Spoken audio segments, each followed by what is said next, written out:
The slow, steady rhythm of water dripping on stone echoes throughout the tunnels of the sewers beneath River Alley. We see a small puddle pooled in a slight dip of the stone tile work on the walkway. In the reflection of this puddle, we see a dingy, low-lit tunnel that leads to a junction, lit by flickering torches.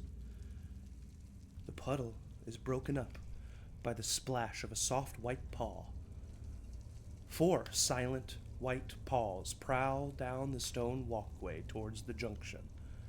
A lithe house cat with snow-white fur gracefully plots to the corner of the junction. It peeks its head around the corner. We see 2 feline eyes. They are mint green in color with vertical violet pupils that squint, focusing. In the distance, the reflection of the cat's gaze, we see 5 figures huddled around a pile of trash and debris. The cat lowers its head slightly, sniffing the air. A low purr can be heard. They found what they are looking for. And we will find out exactly what this cat was looking for on today's episode of the Concordian Expanse campaign. Welcome, everybody. Hello, how you doing? Glad to have you on this lovely Sunday afternoon. Thank you for joining us. Announcements up top. Tomorrow, we have a next episode of Talk With Me. That's right. 2 weeks in a row, we got an episode of Talk With Me tomorrow at 7:30 p.m. Central. Matt, what do you got for me? Well, what do we got? We're going to be making a battle map live on stream.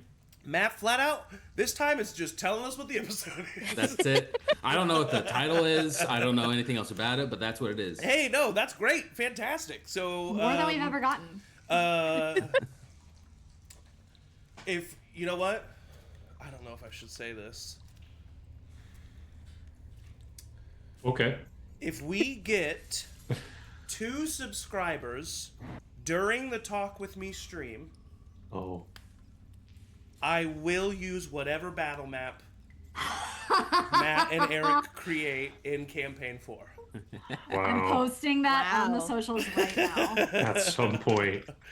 But we have to get 2 subscribers during the stream of Talk With Me tomorrow. Wow. And I will use whatever the map is in Campaign 4. That's really good. That's bold of you to... Is that okay with you, Matt? Does that ruin anything for you? No, I just need to prepare a little better. Gotta go set up my dummy He's like, accounts. I'm affected I gotta by go this, let Eric know what the episode's about. Yeah. He's like, Matt and Eric have the power to veto what I just said. That's so funny. They won't. But they won't. Eric has at least 50 friends who are going to subscribe now. Then this Thursday at 7 p.m. Central is the continuation of Minions. So come check that out. We're starting to meet merging. all kinds of casts of characters. Yeah, it's getting chaotic, so come check that out. It's really fun what Sophie is doing with that campaign. So definitely come check it out. And then a week from today, we're back here, Campaign 4, with 11 a.m. Central being the starting time. Okay, that's it for announcements. So let's jump into a recap of our story so far. So, in our story so far, we begin in the city of Crosshaven, a neutral governing territory of 5 separate realms. A sprawling medieval fantasy metropolis and home to all kinds. Specifically, our story began in the brilliant bazaar, a colorful market of wares and goods, and one of the many cultural hubs of the city. We met our cast of characters as well. Pipplin Farweil Duncurth IV, a young noble wizard with family secrets. Sybil Avarna-Burroughs, a skilled artificer out to make her own name. William Winterthorne, a young sorcerer eager for adventure. Eovald Blackhollow, a stoic fighter with a mysterious past, and Luce, the elegant satyr seemingly far away from their home in the Feywild. When chaos erupted, our cast of characters quickly sprung into action and helped defeat the malicious methods. They were then taken to meet with Master Sergeant William Grand, where they gave their testimonies about what had happened. Having impressed Sergeant Grand, he recommended our party for a job in River Alley, a lower-class district of the city. The party eventually decided to accept the contract, with Will being excited for the potential of starting a new adventuring party, Pipplin being quite the opposite, Sybil wanting to help the people who needed it, and Eovald simply following his employer, Will. Luce was missing from the group at this point.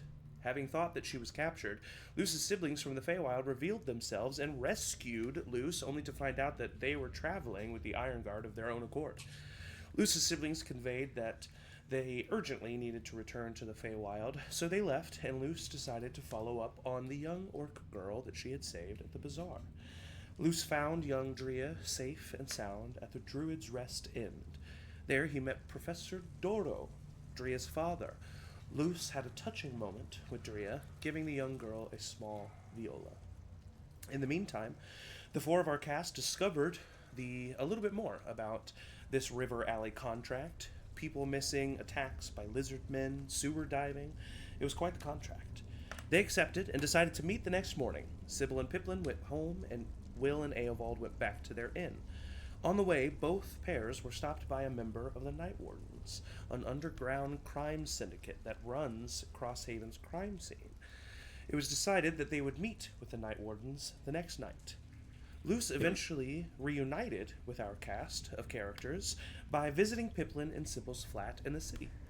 The three of them caught each other up before agreeing to meet Will and Eovald at Vera's Inn and Ale in the morning.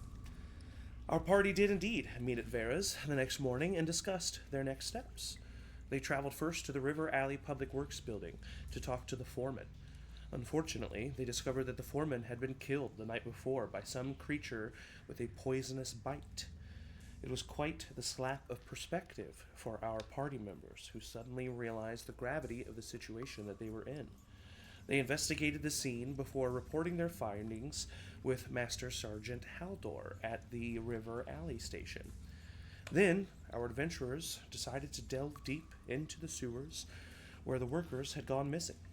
After traversing dangerous terrain, avoiding deadly traps, and defeating a large constrictor snake, our party eventually came across the hidden entrance to a secret room.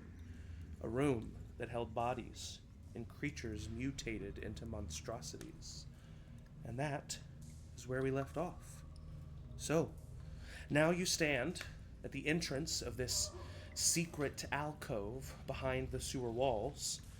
The carved dirt and stone walls flicker from the light of a burning fire in the center of the room. Eovald, you stand at the entrance of this room, quietly, leaning in. As you peer across the carved room, you see a glowing shrine illuminated by a dull red light. Beyond that, you see three figures laid unmoving on the ground. By the fire in the middle of the room, you see makeshift, poorly made cots. Two figures lie here, huddled and hooded, but even from here, you can see the scaly skin covering their faces. Lastly, directly across from you, at the entrance of this room, coiled in a nest of bone and root, you see a figure mutated, half snake, half man. Clearly, you have stumbled upon the source of the recent troubles for River Alley. As you stand here, your new companions are behind you, waiting.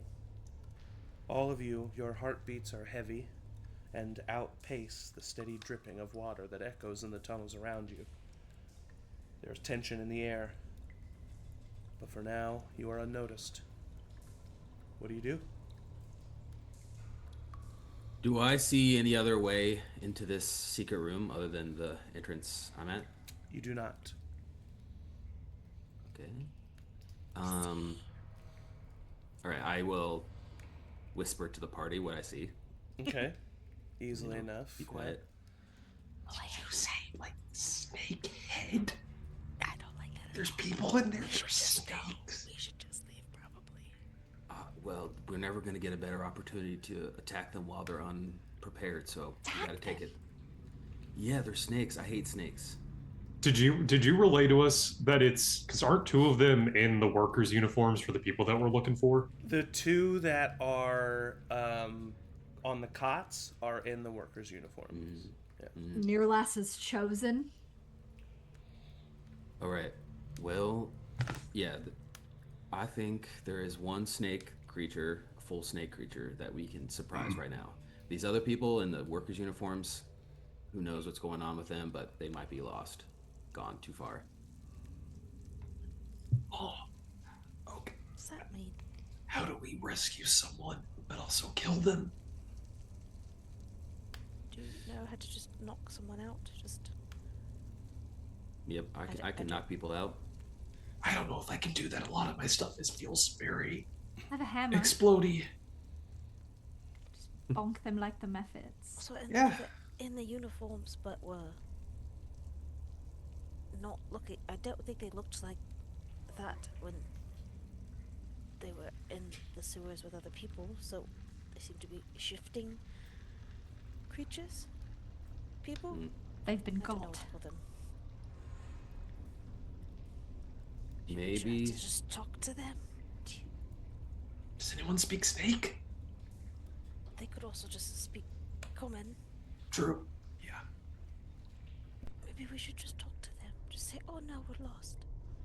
How I'm did we wondering- get here? Down the sewers? Yeah. I don't know. I just don't want to attack the people that might have been here to rescue if they're taken by surprise by us. And the longer we wait here, the probably less chance we have at the surprise. I am also wondering if we should check down south, this hallway down south, just to make sure that we're not going to get like ambushed from behind or something. Oh no. Zach. Not the rolling. We can hear him roll now, and it's terrifying. Maybe I have a way to possibly restrain some of them where they are, but only probably the two that are nearer each other elsewhere. As a that's reminder, good. too, you do have the protection from poison on your shield. Oh, I do. Thank you for the reminder. I think if you were to somehow tie them together or whatever or something, that would be nice. And then we can deal with the other one that seems a little bit further Okay. gone. That one seems a little more. You said in a nest, so it feels like a little more like a creature, not turned humanoid. Yeah. I mean, I'm fine with killing any of them, but definitely that one, I think. I can. I am immediately suspicious of these things because we found a body covered in That's snake fair. bites. So That's fair. maybe they aren't the culprits. I don't want to lump everybody into like a monolith, but like we could knock them out and then Just as a ask them reminder. questions. Oh, Okay, well, so why don't I try to restrain them, and then I'll pop in and I'll do the thing, and then I'll pop back out, and then you can jump in and attack the other one while they're hopefully restrained. all right, you pop in, restrain them, and then I'm going to just run as fast as I can toward this other one. Great. This is a really Probably great gonna do it plan. at the same time, but either way, okay, here we go. Okay, so what are you doing? So I'm going to squeeze into the doorway until I can see the two creatures that are in the beds. Okay. And in that area, in a 20-foot cube, I'm going to cast web. Ooh. Web. Okay. So yeah, you can probably just step up to like just right there. Correct. And And I do need to know if that fire is lit or not. It is lit. Does not change. Okay. It is lit. It is a active fire. Okay. So do they have to make a saving throw? What can you read the spell Yes. for me? I surely can. So webs are difficult terrain. They're lightly obscured. If they start their turn or enter it on their turn, they have to succeed a dexterity saving throw or have the restrained condition. Okay, so it just creates it to where they Yes. are. And what was the rate? What was the size of it? It's a 20-foot cube, Okay. and it would go the whole way. And I asked about the fire because it would happen, but it's also very flammable. And since they're laying down, Would my you guess try is to? the webs. You can. I think if you do it right here. If you.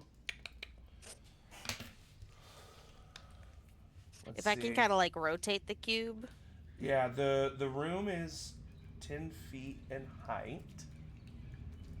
Because it does have the stipulation it has to have like purchase from one point to another. So if I can do just where they are sitting, floor to ceiling, and attach. You know what? To the I'm wall, gonna say. Go ahead and roll an Arcana check for me, will you? I surely DC 12. will. Arcana. Ooh, I got a good. Not the best roll, but it's a 15. I'm gonna say this is your spell. You're able to make it up to a 20-foot cube, but it's your spell and you're able to kind of control the Arcana with it. I'm gonna say you can just make it smaller.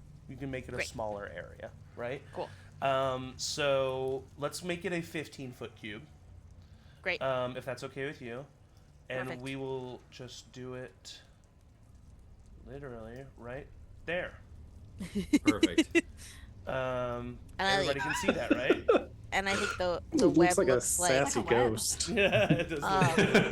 Look like Here, let me take the stream to it. Okay, go ahead. Pip like grabs a Yeah, what does this piece look like? of like stray spiderweb off like a wall, and then like kind of rubs it between her hands and casts a spell. But the web that she creates looks like those snowflakes cut out of paper, and it's just like a bunch of thin paper lines that like make a web, but it looks like one of those you like fold into quarters and you cut and then you unfold it and it's a snowflake. That's how it kind of Amazing. appears. So it like kind of starts in this one little central area, and you see it just like unfold rather quickly and just immediately stick to the walls, and the ground is very close to that fire, but it's not touching it. And then as soon as this happens, what I will allow here, Eovald, you said you were immediately sprinting to that other guy. Yep. So I'm going to say you sprint over to him, and you will get a surprise attack, but everyone needs to roll initiative. Oh! Because this is definitely going to wake everybody up. So bad. Ooh. Everybody get up. Everybody in the sewer getting woke up. Oh my, okay. And they were roommates. And they were roommates. Let me clear this real quick, just in And they were case. flatmates. Matt, I'm Flats. gonna... It's okay. I'll re-add it. Yeah, sorry. It's all good. Boom, boom, boom, Mm. boom, boom. It is wild that for as like technologically advanced as some of this stuff is on Roll20, that two people can't be entering their initiatives at the same It's time. very strange. Yeah. That is really weird. really That seems annoying. like they could fix that pretty easily. Yeah, Roll 20, that's we know true. you're watching. That's our. Our We have some ask notes. for you. Also, mean, I have the alert feat, so I can switch initiative at anybody. But I'm not I'm not gonna do Nobody it. But did. if anyone wants to switch at any time in any initiative, let me know. We switched last time. Wow, we're doing great, guys. Really ready to jump on it. Mm-hmm. I'm surprised, honestly. This will be the only high roll I have this session. Whoa. They rolled low too. Okay.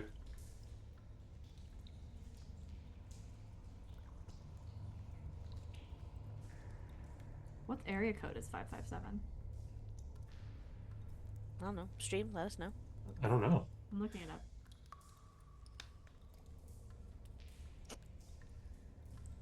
St. Louis. Oh. All right, Sybil, what is your dexterity? Or do you My want to do dexterity. rollies?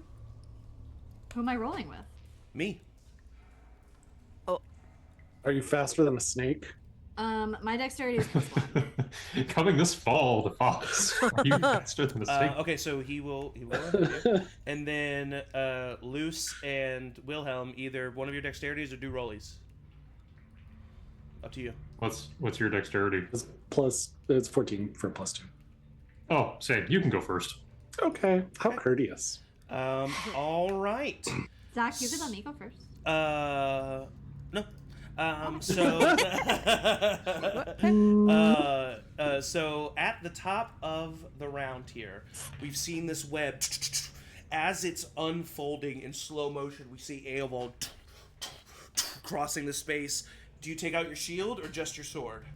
I am still carrying my lantern in my hand, but I have my sword in one-handed. Okay, so you're running with the lantern in one hand, take out your sword with the other, and you're coming to attack. Go ahead and roll your surprise attack at advantage on this prone creature.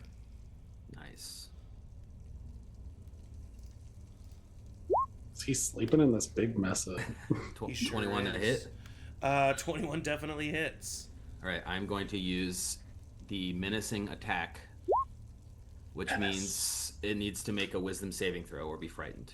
Okay. Ooh. Nice. Just a second. I forgot to... Smart. Hey, wow. Jeez, And man. it takes 19 slashing damage. Nice. Holy shit. Love a fighter. Okay. Level 3, that's wild. Eovald can one-shot Will. Good to know. And I Oh, will wow. do it. Great. And I will. They Not call as you long as I one keep shot, paying Will. you.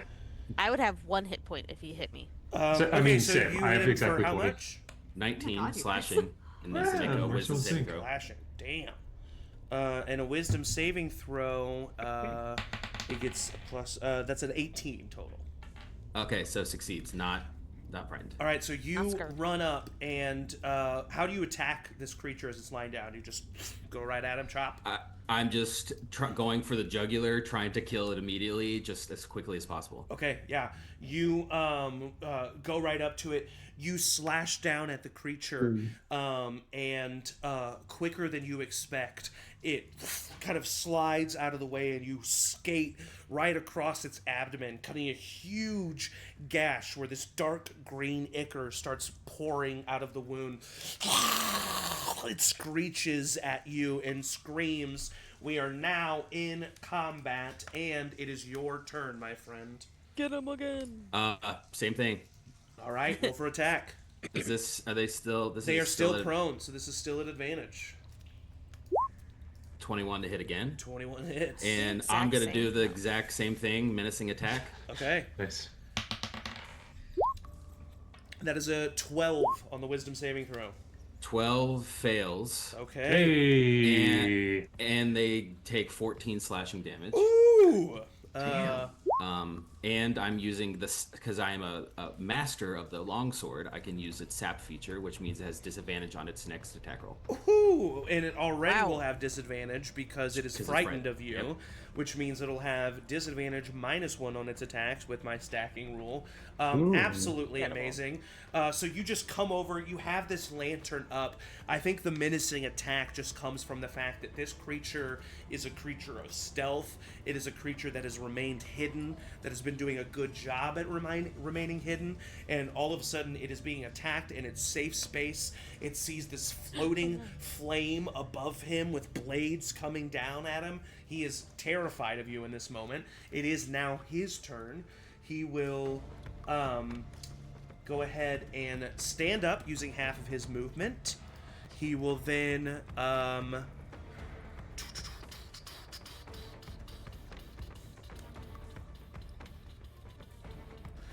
yeah, he's just going to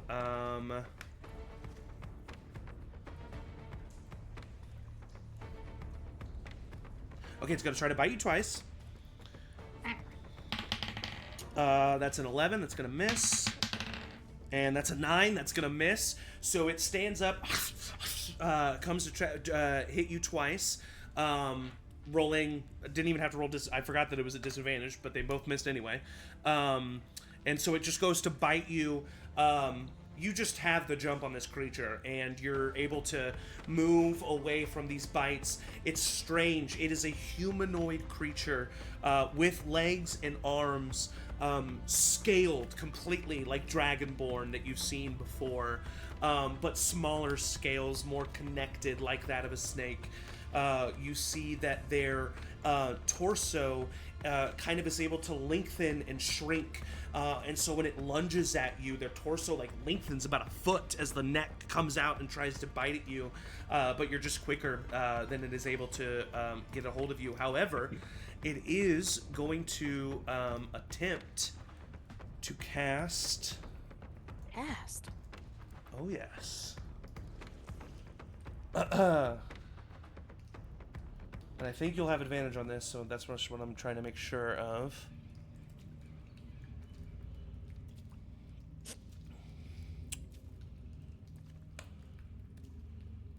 No? Okay, actually, you do not have advantage on this unless you do just as a person, but I need you to make a wisdom saving throw. And this is going to be against a spell and charm effect. Okay.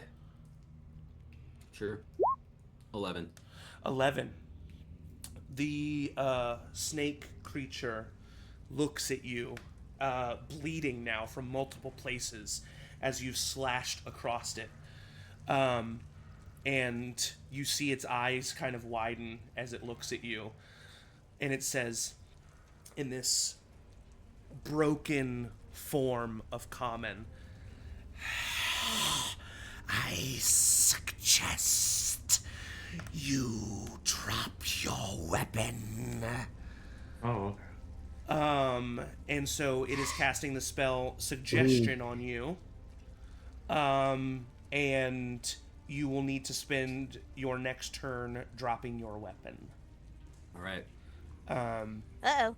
So that is, unless you take damage and you can re-roll to see if the charm fails, but right now you're just looking at him, and you are still you, and I think you could even probably tell there is some kind of effect happening to you, but it doesn't matter. You have to do whatever this creature says. It's compelling you to, and so you start to slowly lower your weapon.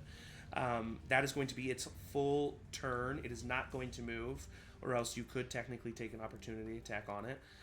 So we are going to move to Sybil's turn. Pipplin, you are on deck, followed by Luce. I think Sybil, now that Eovald isn't in the doorway, is gonna want to see what's going on, even though she is pretty scared. Pretty scared. So she's gonna move up here, and she's gonna see all of this happening, and does not feel like a hammer bonk is the appropriate response in this situation. So I think she will kind of, I imagine, like, inventor brain, like, equation eyes is like assessing, and sees Eovald's lantern and sticks out her hand and pulls all of the violet light out of the fire and blows it, and it forms around the Wanti, and I'll cast Fairy Fire. Amazing. That is a dexterity saving throw, right? It is, and I know that high dex. Yeah, but So it's tough. they rolled a 10 plus 2, 12. So if it meets, it beats. It is a 12. Is that your 12? Sorry. So Yeah, it does it's beat okay. it. I do think it wraps around the creature. The fire does. And you see that the spell kind of takes effect, but it's one of the first times that you've ever cast this spell on a moving creature in the middle of, like, I combat, mostly do right? it for And so I think you do it, and late then nights. it's just like... you're like kind of surprised, and you're just kind of not able to hold it, right? So it's like not necessarily that the creature resists it, it's that you're just not able to hold the concentration on the spell. So that was your action and some of your movement. That was my action. Some of my movement. And I don't think above table, you might want to move out of the way, or else nobody can get into the room. Yeah. Oh yeah. No, I would see that, and then kind of like in the like, ooh, that was tough and made me a little tired. I will move back, and I don't have any bonus actions, so that is my turn. All right, perfect. Pip, you are up. Luce, you're on deck. Will in the hole. Okay. Pip is gonna move. And people can squeeze past you, Pip. It's just 2 people can't be there, just so you know. Pip's gonna move just into the room to try to get a better look at the bodies. Okay. and see if there's like seem dead, or if she should go over and try to like help these more humanoid-looking creatures. You can just. This is what I'll say. You can just take a glance as a free action, but it'll be a pretty high DC perception check. Mm-hmm. You can take a bonus action to take a look, and that'll lower the DC, or you can take an action to take a look, and that'll lower the DC even further. We'll say 20, 15, and 10, based on how you want to do it. I will take my action to look at them. Okay, so that's just a DC 10 perception check. Oh no, that's a nat 1. Oof. Oh. I'm sorry. The butter has betrayed me. EM inspiration. Oh, Ooh, you do have EM EM inspiration, inspiration. which, by the way, I have not looked at today's word. Let me look at today's word right now. Emily. Word is Emily. All right, so Oh, that was it. That's how he tricked us. It's all right, so are you going to use everyone. it, EM inspiration? Yes, I did. I re-rolled. It's a 19 on the die. Nice. Okay, with a 19 on the die, this is what I will tell you. There are two figures up to the kind of that corner there up north.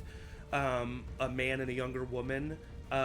They seem very pale. Their skin is like almost gray. They are not moving at all. They're dead.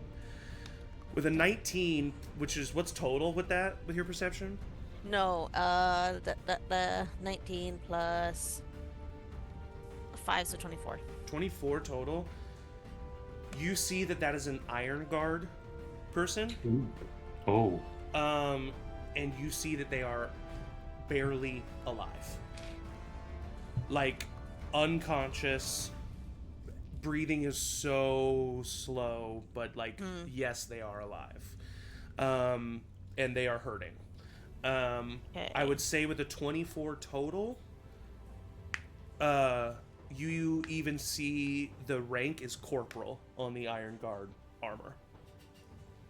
Oh. We knew it. That was the rank of the person that knew these people, right? And the person Or who was one of them. missing. And the person who was missing. They didn't show up for Right. their shift today. Okay. Let me see what I can do with that. So that was your action, and you've used 10 feet of movement. So if I go another 20 to there.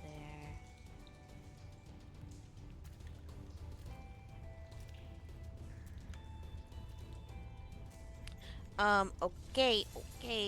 I'm gonna move another 20 feet, like, back against the wall, like, sliding Okay, yeah. in this room. Yeah. And then I'm gonna bonus action Misty Step. Ooh, okay. And visually, I feel like this happens with it's similar to the fog cloud, but the papers, like, kind of swirl around me and then swirl where I come and reveal me. Love that. And I'm gonna just get...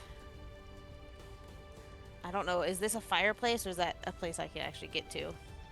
It's a shrine, actually. When you step up there, it is a flat stone, two actually large flat stones with a large snake skull. That's not actually a skull. It's more of like a structure. It's like a stone statue, I meant to say, of a snake skull. And then in front of that, glowing in red, can you read either Draconic or Abyssal? Draconic. In an ancient form of Draconic, you see a name that you roll a history check, actually.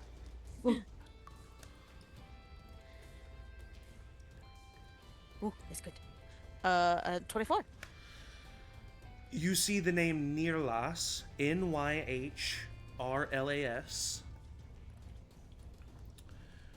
which you remember to be a servant of the god Shadmar during the God Wars. And that's what you see for a brief second. Okay. Don't like that. Do I know Shadmar? Shadmar is the goddess of death and I do not know this woman. I want to actually tell you the correct thing. Give me just a second. Going to my lore doc. You won't ever need to know about her because Yeah. you're never gonna die. Yeah, Shadmar is the goddess of death. Cool. You would know that Nirlas was her servant during the God War, but Nirlas started disobeying her and became greedy and bloodlustful. And so Classic. she banished him to the abyssal plane. According to lore. And you're like, you like misty step. You just kind of like look over. You have this nerd moment of remembering yourself like reading this book. I feel like it's also because I don't know if she's the greatest judge of distance. Yeah. Because she doesn't use this spell this much, and so she like appears. There's like the snake skull right here. She's huh. Yeah. Interesting. Yeah. Amazing. All right, that was your action, movement, and bonus action. So that is Pipplin's turn. Luce, you are up. Wheels on deck. Yeah. Okay.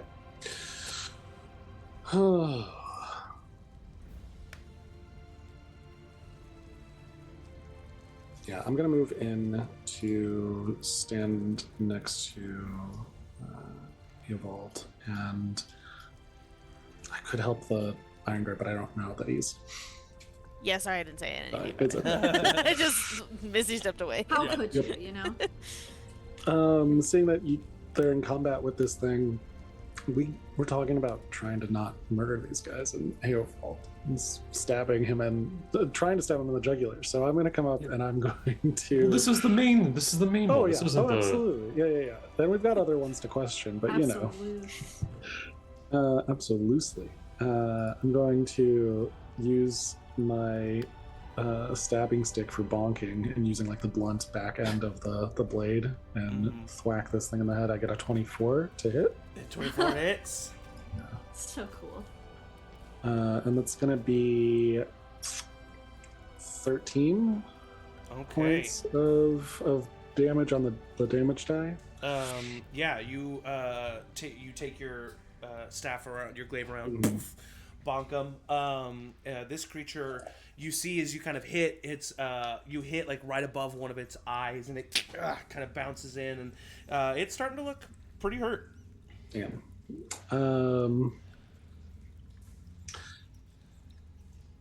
I think that as almost like a reflex in that moment, there is something that happens where I kind of like channel a little bit of the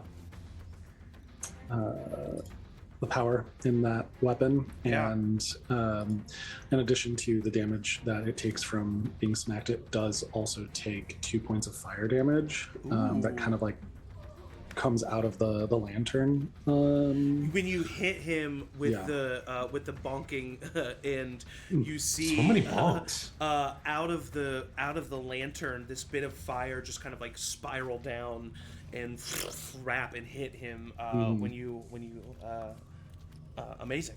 What does, is that just something that you can do with all your attacks, or is that an ability that you're? It's an ability that I can do. I think it's like once per rest Amazing. situation. Perfect. Like it will slowly get bigger. Yeah. Anything for a bonus action for you? Bonus action. I will bonk again without the All right, more bonks. more bonking. The bonuses. That is a 19 to hit. 19 hits. And it's going to be a 7 of He is bleeding out of multiple places now, where you've hit him on the eye. He's just like there's just dark green liquid pouring from the wound. His eye is completely shut closed. He's looking very hurt now. I would say yield to our questions and we will stop our punishment. I do say that in common, and so I don't know if he. Yeah. I think in the moment he spits something back in Draconic at you. Sure. And so you know it, Pipplin.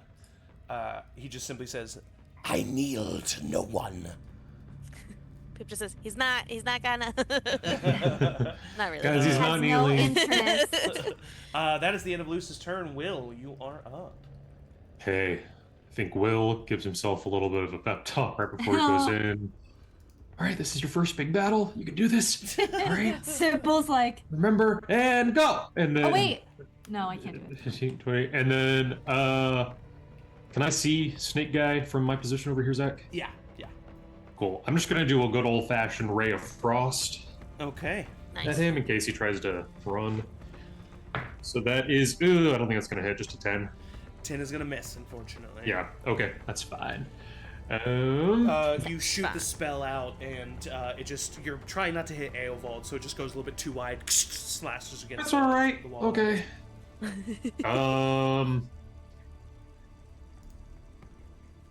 Yeah, I'm gonna save my stuff, so I'm just gonna chill out right there for right now. Okay, that is the end of your turn. It is now the low ones' turns. The ones who immediately start their turn in the web, they kind of wake up, and they look around them, looking down at this web that they are covered in, starting their turns. Dexterity saving throws, you said, from both of these guys, right? Yep. That is a 15, That saves. and that is a 10. That doesn't. So let's just say the one on the right fails and now has the restrained condition. But the one here is able to kind of just like snake out. Hey, Oh, Zach. that was Zach, crazy. stop it. of the web there. And I don't get it. They are going to. They were prone, so that was 15 feet of movement to get up. And still 5, difficult terrain. 10. Okay, so 10 feet to get out, and they can just go one more foot right there. The one who is restrained can still attack, right? Let me see what They're- restrained is. Yeah, I can't remember.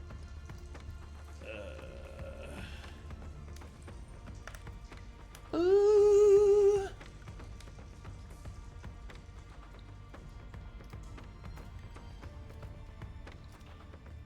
Come on, be faster. Oh, okay. It's not you. You silly goose. Restrained. Speed becomes 0. Attack rolls against have advantage. The creature's attack rolls have disadvantage. And they also have disadvantage on dexterity saving throws. So it can still attack. It'll have disadvantage. The one that is coming towards you, Pipplin, you see it walking towards you. And you see a humanoid, but their face, their nose is kind of already receded into the rest of their face, almost like Voldemort. You see their eyes are yellow and slitted. They have scales starting from kind of like right above their chin, down through the back of their head. They open their mouth. You see 2 large fangs, and they open their mouth even wider. Their jaw kind of unhinging, no. and you see them. They hawk this like loogie at you, and it is going to be a poison ray. Bless you, Luce. Bless. For protection from poison. But that is a 10 to hit, so that's not even going to hit you. No, it is. So My AC is 10. Oh, for you little squishy wizard. Yeah. Alright, so you'll take half this damage because you are resistant to poison, which is good. That is 11 halved to 5 points of poison damage to you. That's fine. That's just a quarter of my total hit points. As it kind of slams into your chest, and it doesn't even do that much damage as it hits you, but then the aroma and the vapors of this like acidic spit start to come up, and you're just like, oh, and you start coughing, and that's how you take that damage. The one who is in the web is going to look over and in Draconic yell, "Master!" And it is going to poison ray at disadvantage Luce. Nice. That is a 6, so yeah, that's gonna miss. And that is as far as it can go.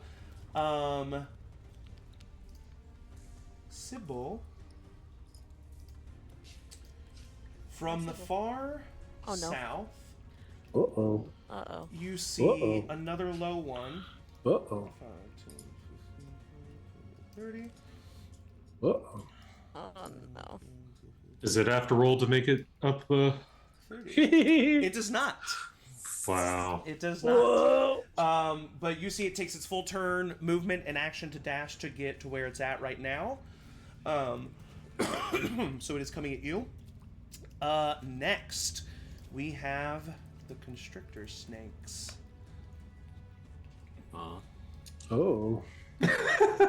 Huh? Huh? Yeah, probably the ones we left and didn't. Yeah, you left. Really? We only the passed one? nest. We only passed one? That we saw. Sybil, Yeah. from the water beside you, a constrictor snake no. comes slashing out. Oh, and dear. It is going to try and constrict you. I need Session you to 4, roll TPK. a strength saving throw, please. It's very anti-women.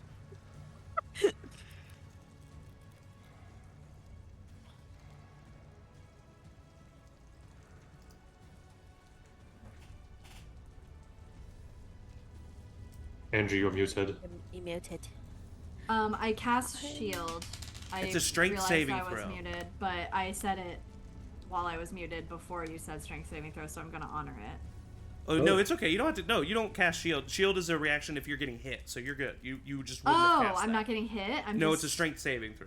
Yeah. Oh, because of constriction. Yeah. Okay, well I got a 7. Okay, so a 7 no. fails. Cute. So you take, wow, really horrible roll on the thank God. dice here. That is 4 points of bludgeoning damage. Okay. And you are grappled Okay. by this snake. Okie dokie. Thank you for this opportunity. Of course. The second constrictor snake that comes out of the water Oh. slides into the room and is Very going cute. to go after Eovald Sybil. here. Get an opportunity attack. No, because... Oh, wait, yeah. Just because you're grappled doesn't mean you can Oh, get an that's true. opportunity attack. But if it's you would like. disadvantage, right? It would be a disadvantage, yeah. Okay, I have my No, hammer. out. not grappled. Grappled is not a disadvantage. It's Oh, restrained it's that's a disadvantage. Restrained is a disadvantage? Restrained is disadvantage. Grappled just means your speed 0. That's all grappled means. Yes. Mm. It says It's- I have disadvantage on attack rolls Grappled is- against any target other than the Other than the grappler. thing grappling. Oh, other than the thing grappling you. Yes, that's Yeah. correct. Sorry. So disadvantage opportunity attack.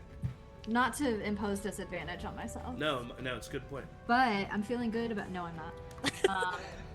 Oh, Oh no. it's just a little snake. 12? Oh, 12 just misses. No. Unfortunately, you go by and you are able to hit it. It's just not enough. You're just a little bit too caught up to make a good enough impact. So he is going to attempt to bite Eovald at advantage This is because tough. of flanking. That is a 18. That hits. That hits. You take max damage, 10 points of piercing damage. Ooh! As it comes up and just immediately bites down on your shoulder. You feel 2 fangs enter your back deck. Your back deck? Your Dealt. delt. Thank you. Yeah, your back deltoid, and 2 fangs enter your pectoral in the front, and it just like immediately bites your shoulder. It does not Yikes. stay on you, and it does not poison you. It's just the bite, and it rears back. At the end of the Zach, snake's I'm turns. so sorry. Yes. We're learning a new sheet. You're good, girl. Can I do something? What's up? To fix my opportunity attack? Yes. What's up? I have battle ready. Okay. So I can, if I'm attacking with a magical weapon, which my hammer is, I can use my intelligence instead of my strength. So I could do a +2 instead. So that Yeah. would mean that it's +6, which would have made it a 14. Which would have hit. So go ahead and roll damage. That's totally Okay. fine. Thank you Nice. for letting me. I was looking and I Of saw course. it. It's really fucked up, Andrew, that you didn't remember it immediately. Yeah, Yeah, honestly. And Yeah. honestly, I Be a will do little better more- next time. Thank you guys so much for the feedback. And how is your hammer magical because you created it? It's a +1 returning hammer. That is perfect. according to my. Yeah, it's the one that you My magic plans. It's one of the ones that you. Yeah. Like, it's one of your 3 And it's- items. Technically, yes, Yeah. I have created Technically- it to be magic, but it's my father's old hammer. Yeah. Um, okay, so then it's not going to be much, but it is just a little constrictor, so it's going to be a 3. 3 plus booming blade, which is a D8. Oh wait, no, I can't do that if I. Sorry, I'm learning. You're good. Booming blade doesn't automatically because it's a cantrip, so I would have to. Yes, you have to cast. And since Booming Blade. I'm not going to do it for an opportunity attack. Okay, well, you wouldn't be able to. So anyway. 3 points of bludgeoning. Okay, yeah. I mean, it doesn't stop at the attack from Yeah, happening, but yeah. you did do it some Take a damage chunk, yeah. before, and these things aren't tanks, so every Good, little bit true. counts. All right, at the end of the constrictor snake's turns,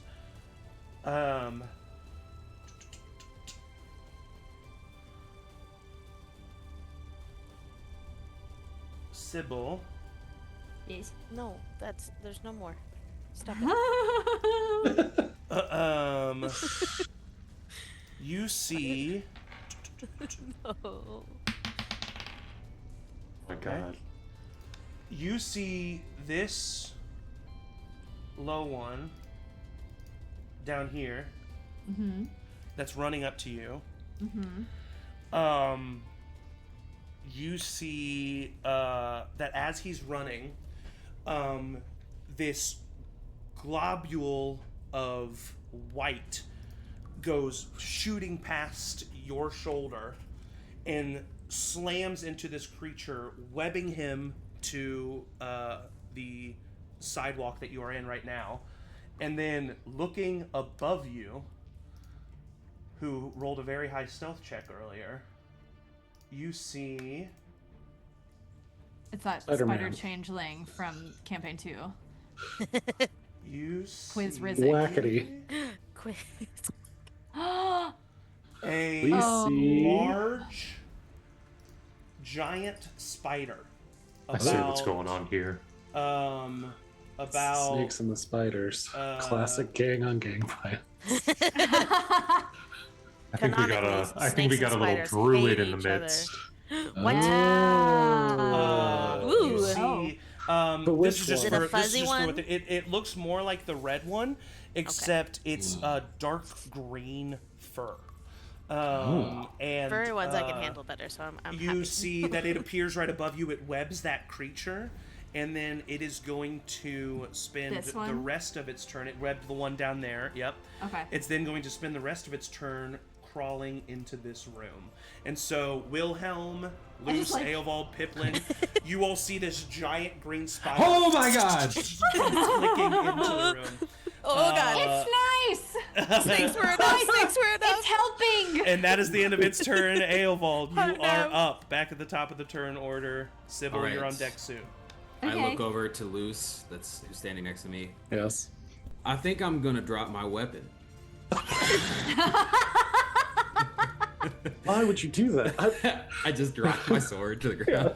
Oh my All right. god. Ne- You, I'm gonna say because it was a spell suggested, Oh, and you wait. failed Whenever Eovald took that 10 points of damage, wouldn't he have gotten to break Yeah. from the? Wouldn't he gotten to roll to break Yeah. from the? Yes, he would have. Roll that wisdom saving throw. Good Yes. call. Roll that beautiful Look at us beverage. knowing 16. rules. 16 succeeds. Hell Oh, yeah. So yeah. as you are bending I- down to put the weapon on the ground, this Still snake. says that. And I'm just like, This- don't. Still says. Yeah, no, I think honestly that's kind of what happens. He's bending it down, and Luce says, "Don't," and then you get bit by, and then you get bit by that snake, and you kind of like, rear back, and you go, "You're right." Why would I drop my weapon? This is a battle. And so you have your full turn. Whatever you want to do. Oh my Good, god, that's so Um, funny. good looking out, Michael. Okay. I am going to. So it takes an action to pull out my shield. I'm thinking about doing that, but I'm just gonna attack. I'm just gonna attack the creature. Hold on. I don't know if I agree with that. Per the I know, per the rules, it probably, takes but an action. I will allow that to be a bonus action. Oh well, Nice. then I will do that right now. Okay. Well, I'll take my. Even though everyone seems to love my lantern. There's a big fire in this room, Yeah. so it's pretty well lit. Yeah. Okay, Oh, and my then lantern. I'll pull out my shield and attack. All right. Now it is technically this thing is still frightened. It is. But Wait, does it get to do it at the end of its turn? So it'll stop being frightened at the end of my turn. Okay, perfect. Gotcha. But I don't think that gives me advantage on an attack or anything, does it? I don't think it does. No. Okay, but I'm going to attack it. Hey, we get disadvantage against attacks. 22 to hit. Definitely hits. Yeah, I'm good. Just gonna keep it there. 9 slashing. And then also has disadvantage on its next attack roll. This creature is on death's door. You Nice. stab him right through the abdomen, and you see when you pull it out, you've hit some kind of major organ or artery, and the green ichor is just pouring out of this wound, and it looks at you with a fury in its eyes. Is that the end of your turn? Yep, that's it. All right. It is now its turn.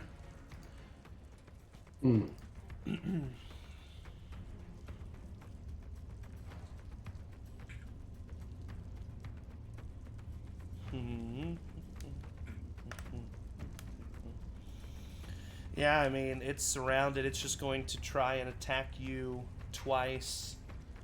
I mean, you're heavily armored. I actually think it's going to attack Luce. Oh yeah. All right, so Oh, it has yeah. disadvantage on its Yes. first attack, and I am protection fighter, so I will use my reaction to impose disadvantage on the second attack. And shouldn't it have disadvantage because it's frightened still? No, because not- that was the it end is of your not turn. allowed to frighten. Yeah. So disadvantage on both of these.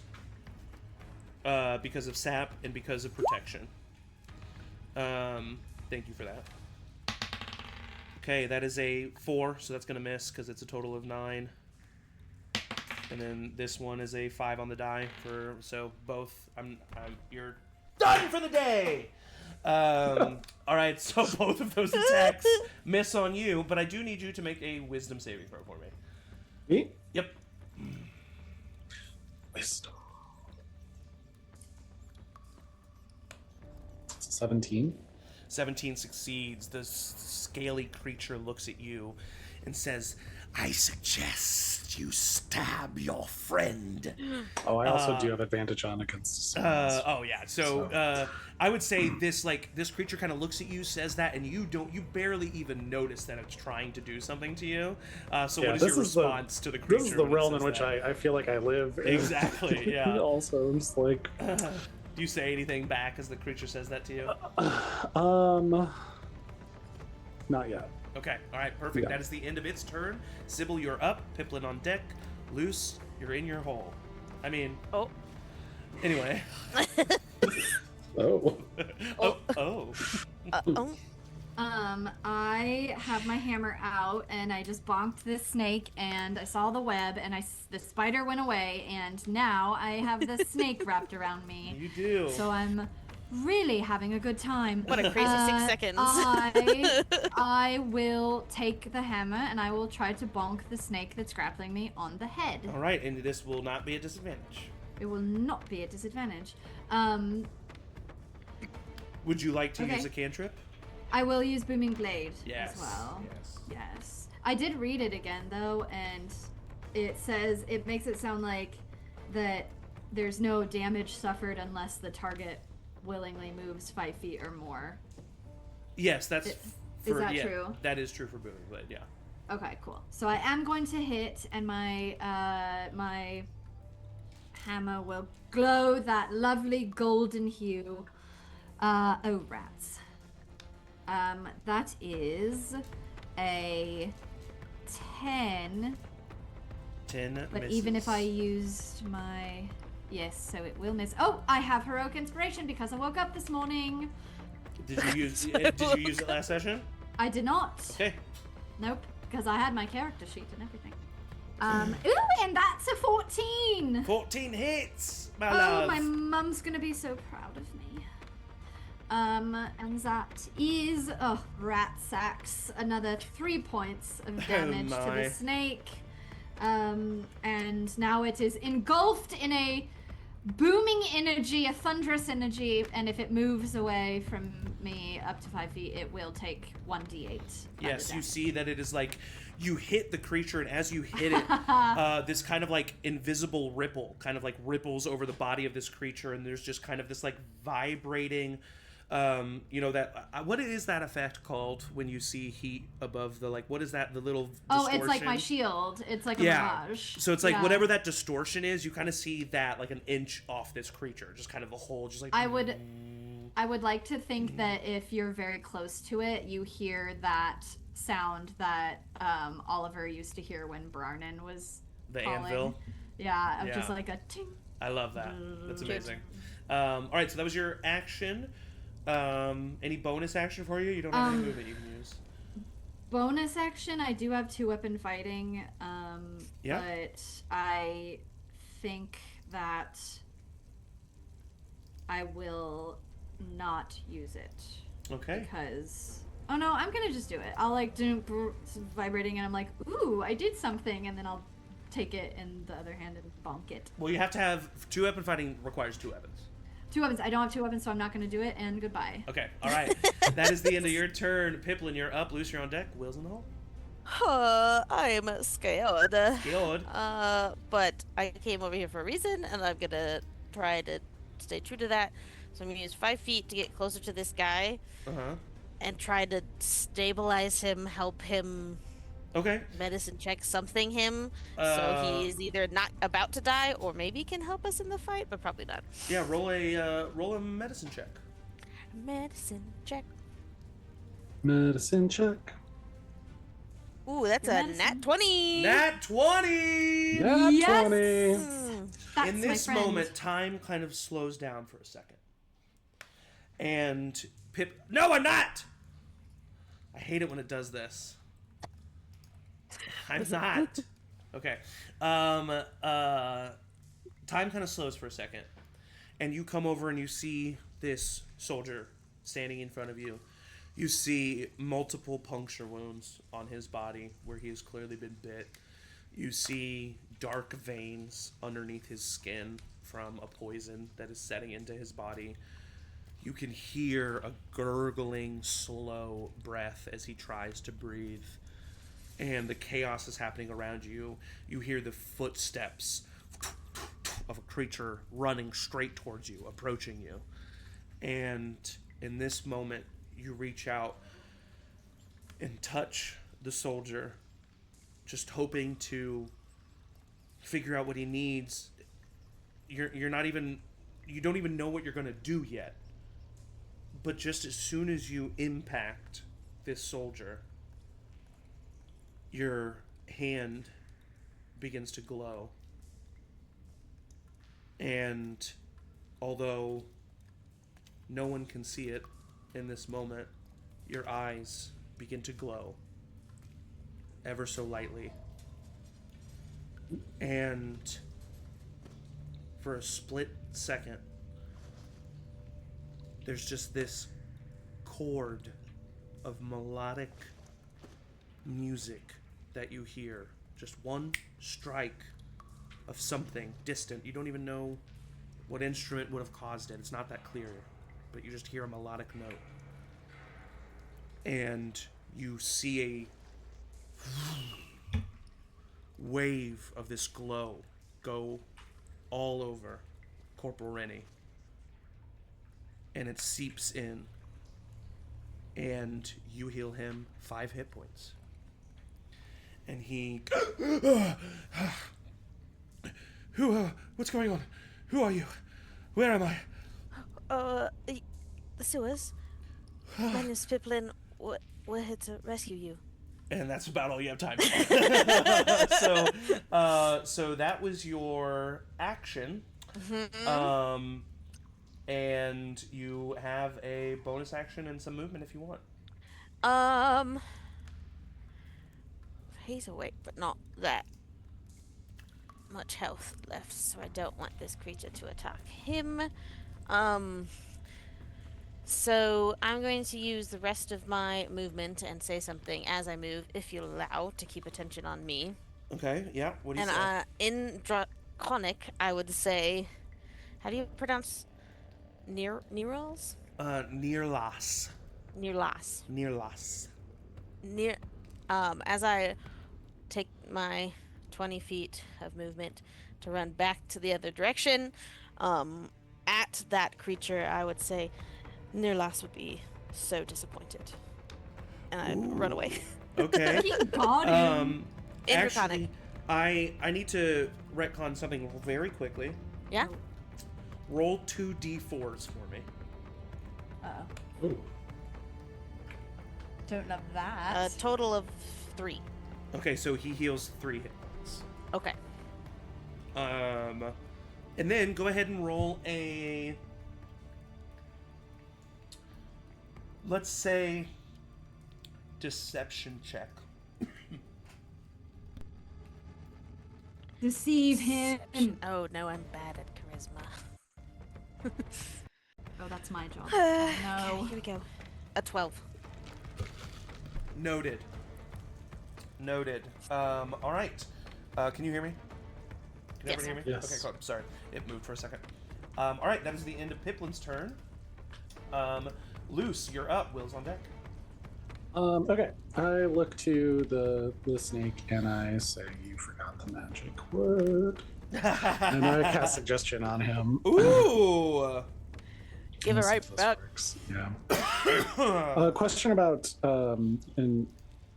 inspiration. Are we allowed to use it to impose disadvantage on Yes. things? Okay, Yep. cool. Let's see how this But goes. you can see if it fails fails outright first. And this is going to be this is kind of a big roll, so I'm going to roll this one in the Chat of Doom. Sure. He gets +3 to this. Okay. It's +3 to this roll. That is an 11 + 3, 14.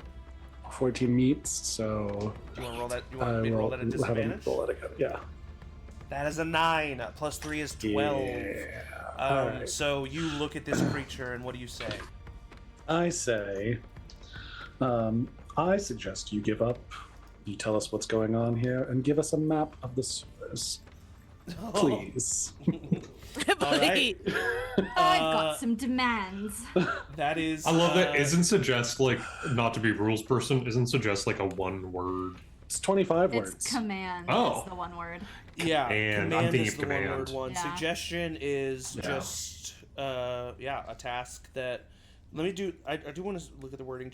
I think that's totally all good. I think just as wanna long make as sure. it's not directly harming any You're of right. its allies. Yeah, it's just basically. I was the getting course it of confused with action. command. Course of Yeah. action described. It doesn't say one action or anything like that. In fact, the examples are go get a key, bring Yeah. it back to me, and then leave. Yeah, so this is definitely. And don't so come back. The creature kind of looks at you, and you see Yeah. it tilt its head, and you see this flash of just slight purple energy kind of flash over its eyes, and its slit pupils widen just ever so slightly, looking at you, and it just says, "Of course." And we will see what it does on its turn. That is your action. Any bonus action or movement from Luce?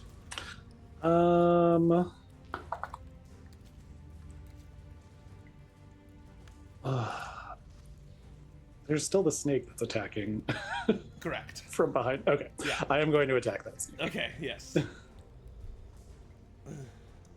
If you would like to move to flank it, you would not get an attack of opportunity Oh. from that. Oh, yeah, See that's with a true. suggestion. Yeah.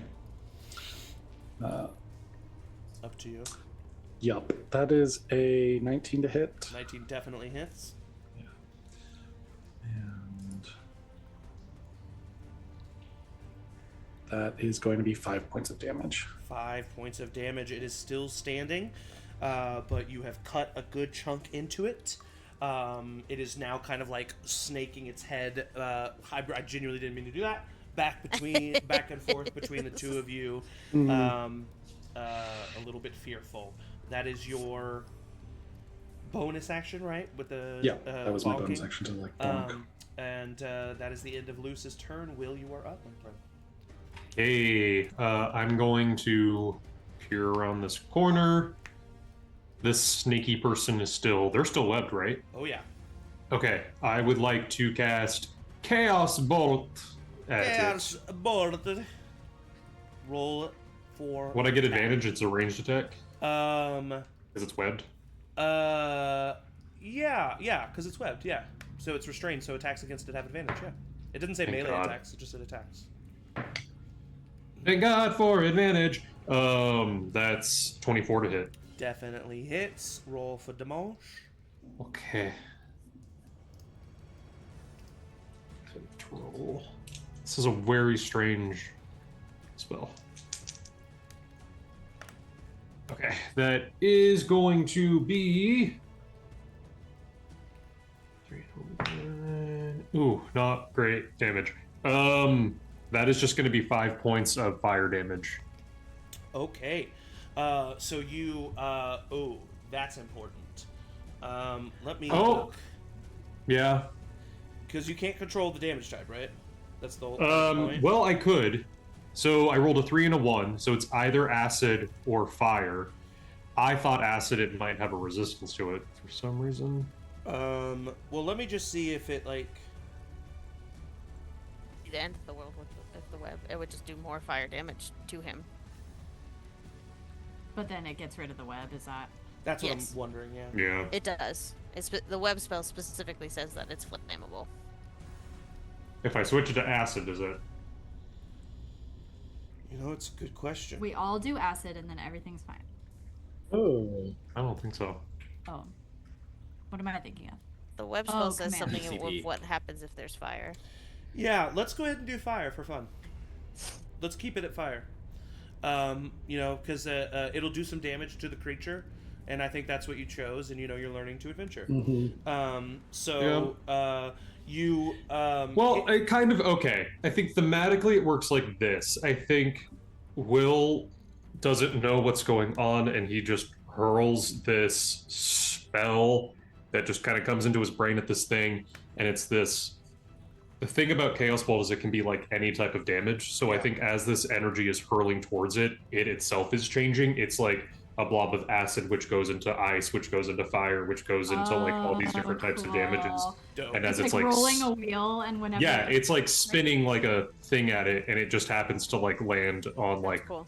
fire while it's hurtling towards him. Amazing. So it does 5 points of fire damage, and then also will roll 2d4 for me. Okay.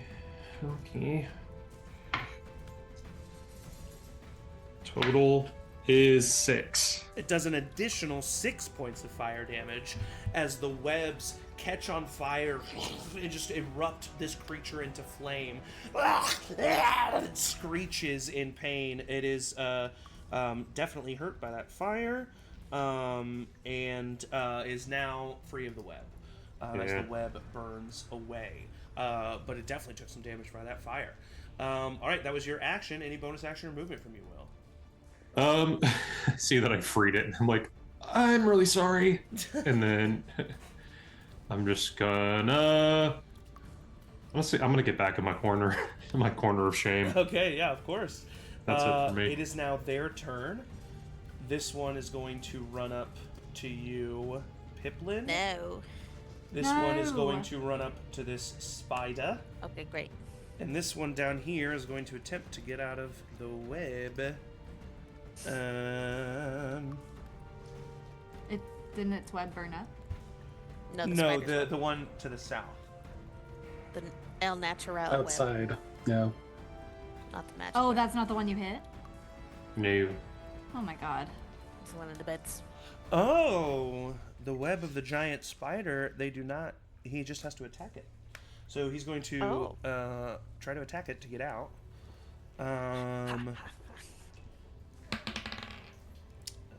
Hits. How much AC does it? HP does it have? 5. He's not. He doesn't get it with the first attack. Okay, so it takes him both of his attacks, but you see this guy take out this like rusty scimitar, and he slashes away at the webs at his legs, freeing himself, and then he is going to run up boy. to you, Sybil, but that is his full turn. The one attacking Pipplin is going to attack you twice with a rusty scimitar. Oh no, not twice. That is a 10. No, That's a +3, so that is a 9 to hit. 9 misses. But a 16 hits, Yeah, sure does. dealing 3 points of slashing damage to you. Okay. And then the one attacking the spider, that is a miss with a 16, and that's a hit with a 19, dealing 5 points of slashing damage to the spider. Spider.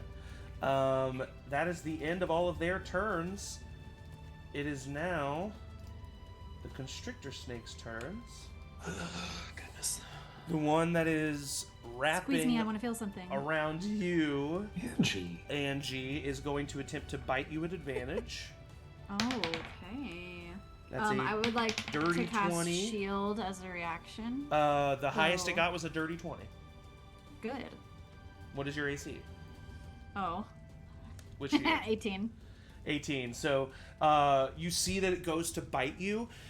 You innately cast shield, and this like golden shimmer kind of envelops you. It almost looks like translucent armor, similar to the armor of one Avarna-Burroughs, and it kind of translucent gold, very translucent, comes over you. And the fangs bite down into the armor, and there's a resistance there, but it's able to pierce through. And you take 6 points of piercing damage, Okay. and you are still grappled. And then the one between Eovald and Luce is going to try and attack Eovald at advantage again. Getting a 17, which is going to miss. So it bites down on your armor and is not able to penetrate. It is now the giant spider's turn, who is going to see if his web recharges. It does not, so he is going to bite this little one in front of him. That hits with a 14, right? Yes. That hits, and he deals... damn. He didn't see this coming. He deals 5 points of piercing damage, and then poison damage that has no effect. Oh.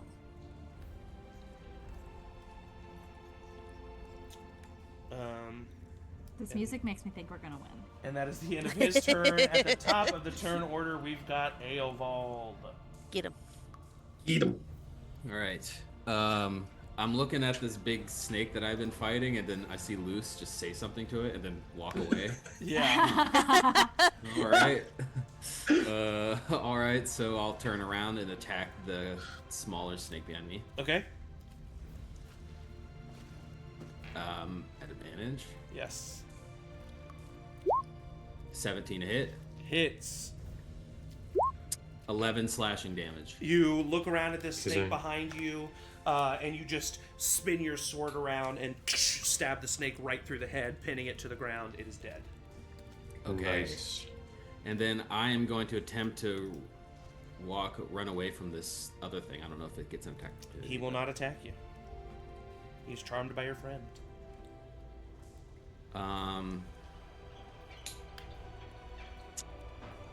Can I... Yeah, I'm just gonna sit there next to Sybil. Okay, so you come running out next to Sybil, and that's the end of your turn? Yep.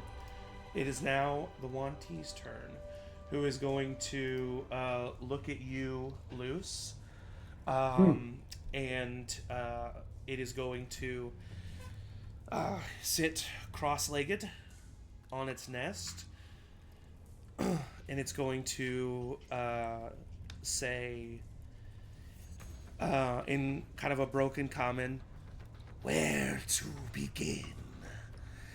I have lived in these sewers for weeks now, having recently come forth from my frozen state. And that's about as far as it gets in that sentence.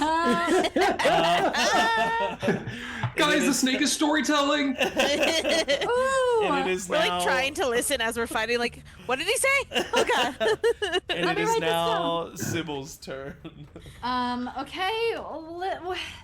I'm still grappled. I think I'm going to... Oh, gosh. Because it would be an action to try to break the grapple, yeah? Correct. This is enough. I'm tired of this. So I'm like, the hammer's not really doing anything. I don't know if I'm using it right. So I'll just use my...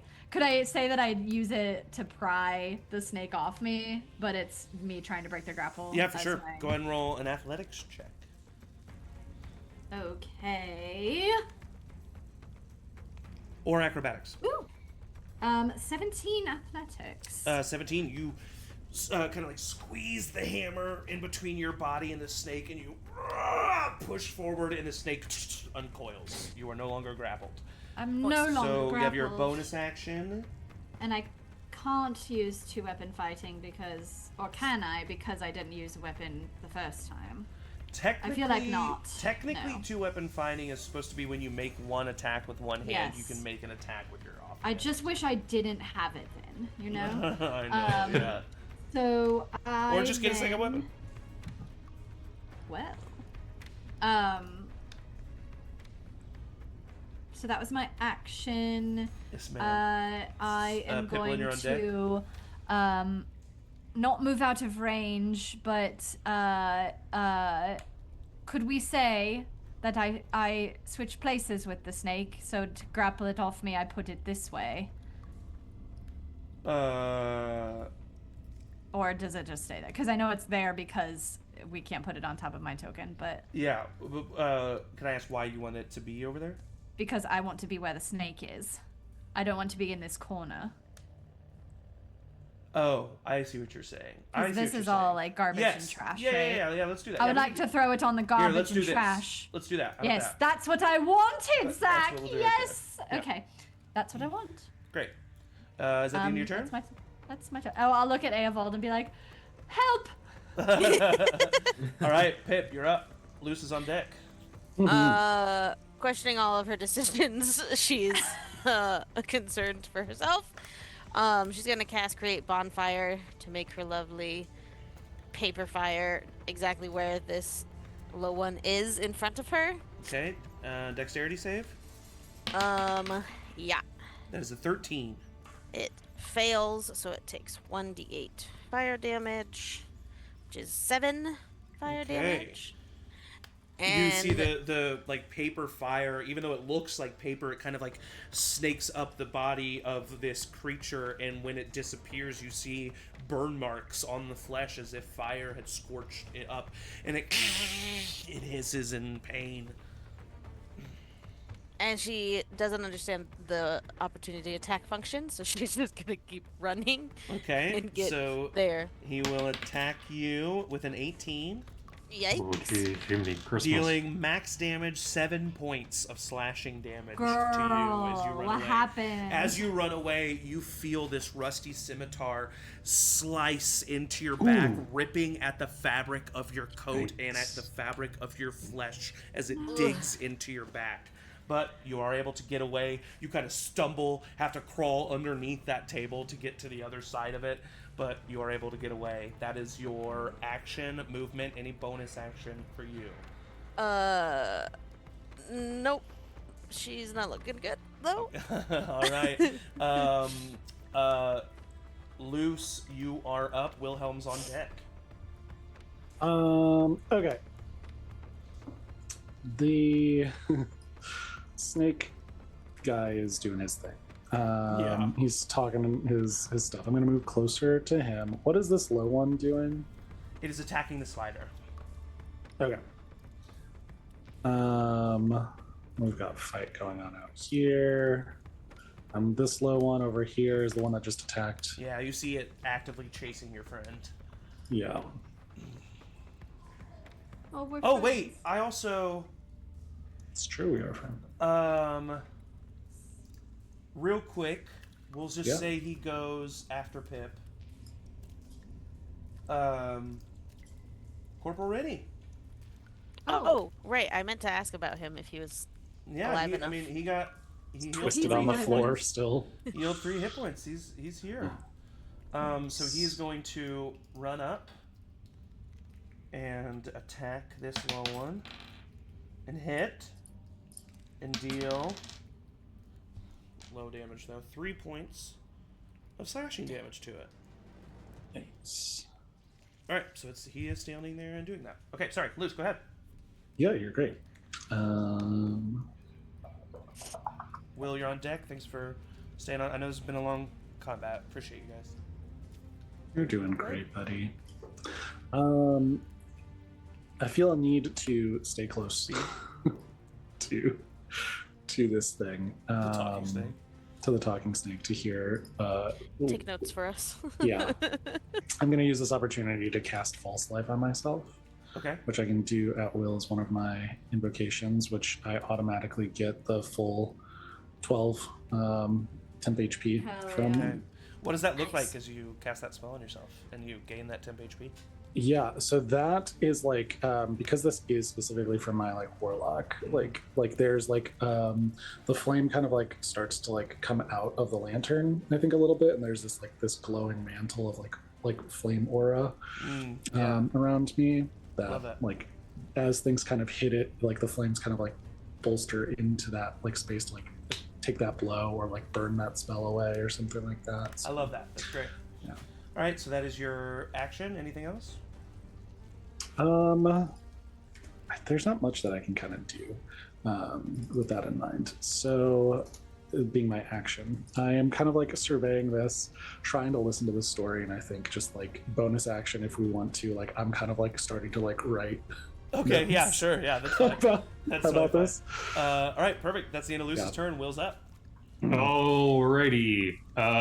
Again, just peeking my head around this corner. I'm gonna cast Toll of the Dead on this little snaky snake. All right, that is a what saving throw? That is a Wisdom saving throw. These fucks are dumb. That is a 8. Okay, it's taking damage. It has taken Ooh, damage. that is 10 points of necrotic. I think you did this to another snake too. I think you did this to I the think I last did it snake. to a meth. I think I did it to a mephit in the first fight. But you see, once again, it's like this snake comes to like rise its head up and look at you, Sybil. And as it comes to look at you, you see its eyes just immediately like gray, as if they're like dead eyes, and just it just falls immediately. That to was the the ground dead. the mind sliver. Oh, that was mine. Wow. Yeah, yeah. So Plus- it's very similar to that. yeah. You just see its mind just explode within its own brain. I think I just like suck all the moisture out of it too. Like it just becomes a Yeah. little preserved, little dried snake. Amazing. Very easy to make a boot out of this snake. Oh. All right, that's your action. A little bit of movement. Anything else from you? I mean, are we still trying to not kill the? Those ones I feel like not above the table. Like Sophie doesn't care. Oh, well, yes. I've got the words out of the one that is. In that case, I'm gonna go ahead and do a quicken spell. You know what? How about this? How about this, Will? Oh, Give me an Arcana check, will you? Will ya? Okay. My name is Will. That's only a 12. 12. This is what I'll tell you with the 12. Will is looking at these people who have transformed and is seeing the feralness in their eyes. Mm-hmm.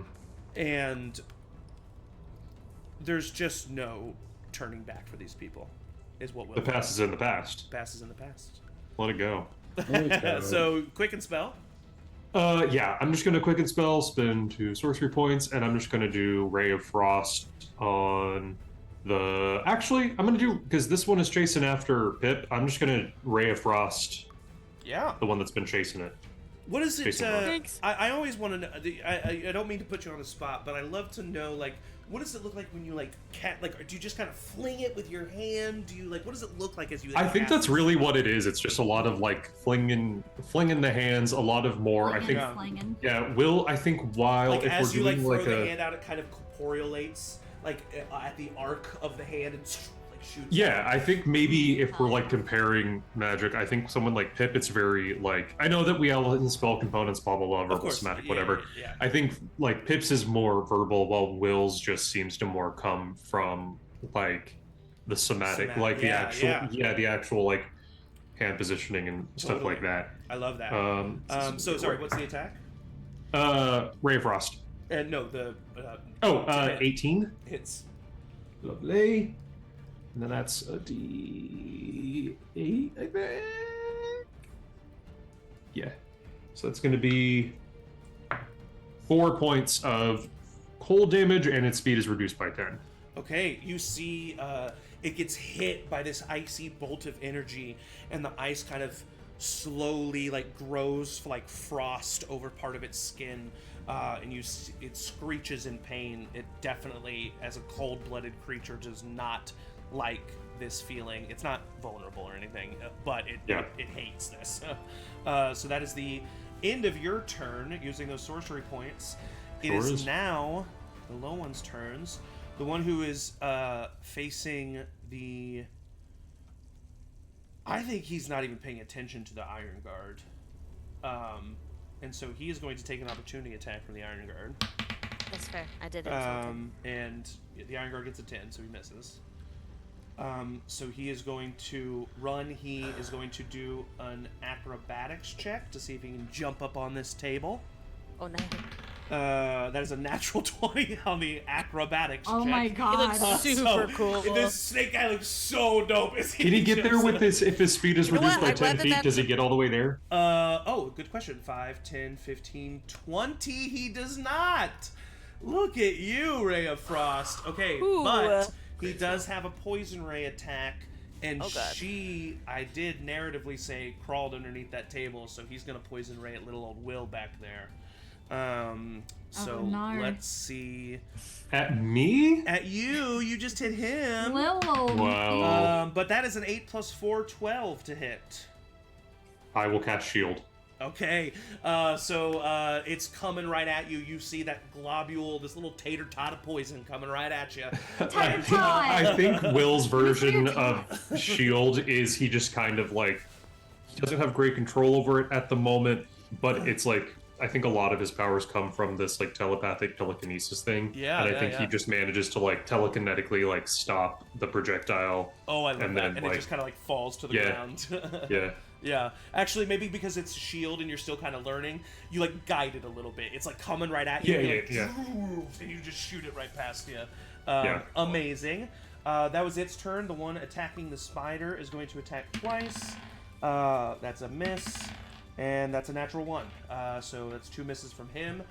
Then this one out here is going to scream as this snake falls dead. You just hear a draconic "No!" from outside, Pipplin. And it is then going to step up and attack. These are scary, cowering creatures. I actually think it's going to step to the side here and attack you, Sybil. All right, I'm going to use my protection fighting style. It has. Does he have to be within 5 feet of you? So it says when a creature you can see target attacks a target other than you that is within 5 feet of you. Amazing, So as long as amazing. I'm So- 5 feet of Sybil. So how do you think this looks? How does Eovald impose this disadvantage? Do you think that you just kind of like push her to the side a little bit, try to get your shield in the way? Yeah, I mean Sybil just said help, but then was able to like free themselves. So I'm just kind of like put my hand on Sybil's shoulder and using my shield to try to redirect attacks. Well, the first attack at disadvantage is a 7. So that is going to miss. I like to think that like maybe you're just kind of like I don't know. You fucking help her. But it does have 2 attacks, and I think you can only do it on 1, right? So fighting, you impose disadvantage on the triggering attack roll and all other attack rolls against the target until the start of your next turn. Read what it says. He put it there for you. My bad, brother. Okay, that's a 4 on the die. Plus 3 is 7. But let's see if he gets a natural 1 just for fun. No, he doesn't. Okay, so I'm just gonna say, because I think Eovald's fine with this. Correct me if I'm wrong. But because he misses, let's just say there's a little bit of a bait and switch that happens here, and you just kind of switch spots with Sybil. And are you cool with that, Matt? Yeah, and you yeah, just definitely. like get in front of her and just like immediately take both of these hits. And I'm also cool with it. are able to. Let's say, you know what? Let's say that. Let's homebrew that, Matt. If they are a multi-attack opponent and your protection causes them to miss all attacks, you can apply bait and switch to that. Cool. Nice. But only if they're Do I get multi-attack, the and only benefit if of they. Yes, you do. That's what I'm AC? saying. Yeah. So plus 5 AC. So plus 5 AC. Plus my shield. Well. But my that's shield's just about until to the go end of- down. Yeah. But they have to That'd be be multi-attack and they crazy. have to miss all attacks. But if you want to write that down in your ability, let's do that. That's fun. Cool. Dope. Fighters don't get Bruce. much, let's throw them a bone. All right, that's the end of Yeah, all they their don't have much turns. at all. That's the end of all their turns. Constrictor snakes don't have any turns. So now it's giant spider's turn. Does he get his web back? Either. He does. He is going Whoa. to web the low one in front of him. So he needs to make a dexterity saving throw, which he does succeed.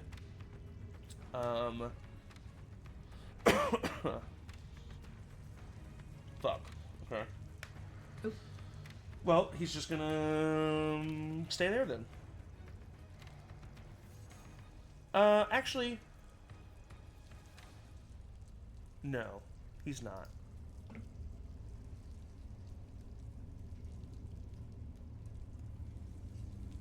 Sorry, give me just a second, guys. All good. I've never been more patient. Yeah, same. I have 4 whole spell slots left. No big deal. Oh my god. That's crazy. I use Yeah. mine up.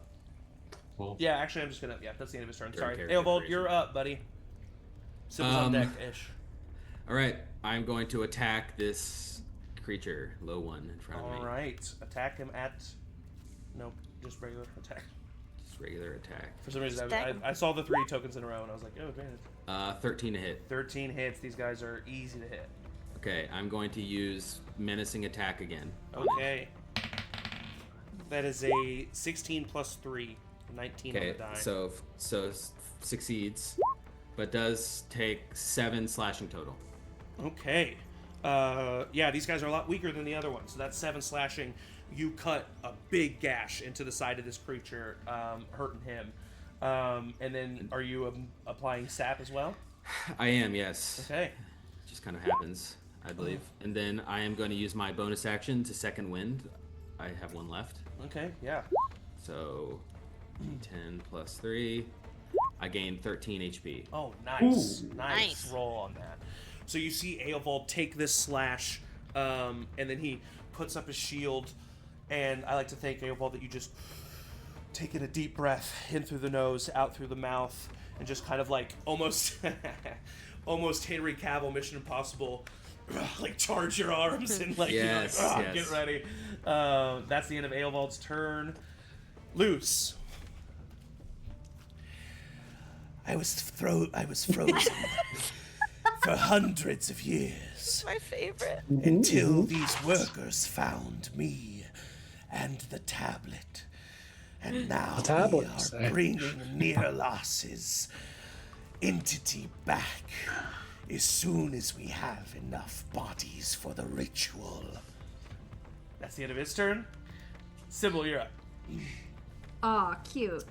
Pip is on deck. Luce in the hole. For ritual. Matt, when we did bait and switch homebrew, technically, according to the bait and switch rules, you roll your superiority die, and then I get that amount of bonus to my AC. Oh, yes. It's not just 5, so I don't. Well, I mean, I don't have the actual bait and switch. So, sheet, so it would be a D6 then. Because you don't have Battlemaster, do you? Or are you Battlemaster? I am a battle master. Okay, I so just yeah, don't- so use your superiority die. Yeah, I just don't have the bait and switch actual. that's maneuver. fine. That's fine. All right, so D8. Yeah. Are you cool with this? Are you cool with that? I mean, I'm giving you something. Yeah. Oh yeah. Yeah. Oh yeah. Sure. Hey, Yeah, thank you, it- Matt. Oh, it ended was up being 5. fine. Cool. No, what I meant is I assumed that it would be okay, but maybe I shouldn't have assumed. We know what you meant. Zach, we love when you give us things. And Yeah. make nervous about it. Thank you, Daddy. You're. Oh. Money, please. Hey, not on Money, stream, not please. for free, Sophie. Oh yeah. Yeah, In the subscribers post only. in the post show. Yeah. If you subscribe only. right now, Sophie will call you down. And bait and switch, the way I that will. would work Please is no. Please no. she has that AC until the end of your next turn. Is that what it is? Until the start of my next turn. Okay, so Eovald technically has already gone, so that AC is already gone from you. Okay.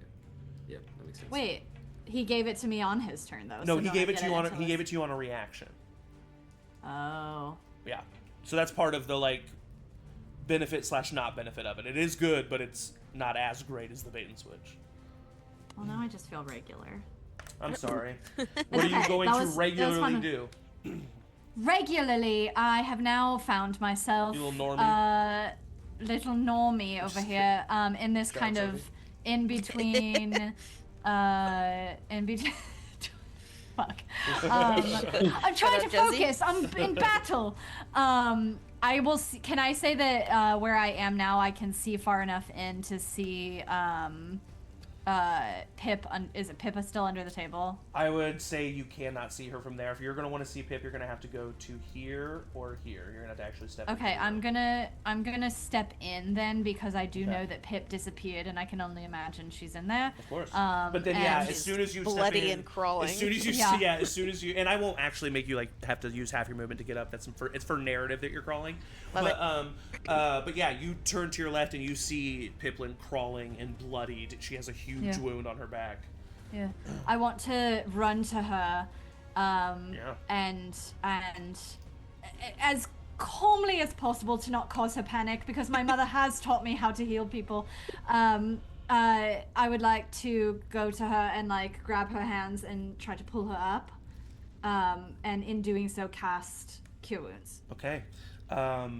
If you don't mind, Angie, Yeah. I want to describe this as you go and you reach out and you pick Pipplin up and you help her up off the ground. Where you touch her, where your hands meet, you see this kind of like pouring of acrylic, translucent, iridescent paint that kind of like pours over her arms just slightly before seeping in and disappearing. And where the gash is on the back. For my new campaign for people, I've kind of described healing in this way. It does not reverse the injury or make it as if the injury never happened. Healing just incredibly speeds up the healing process, right?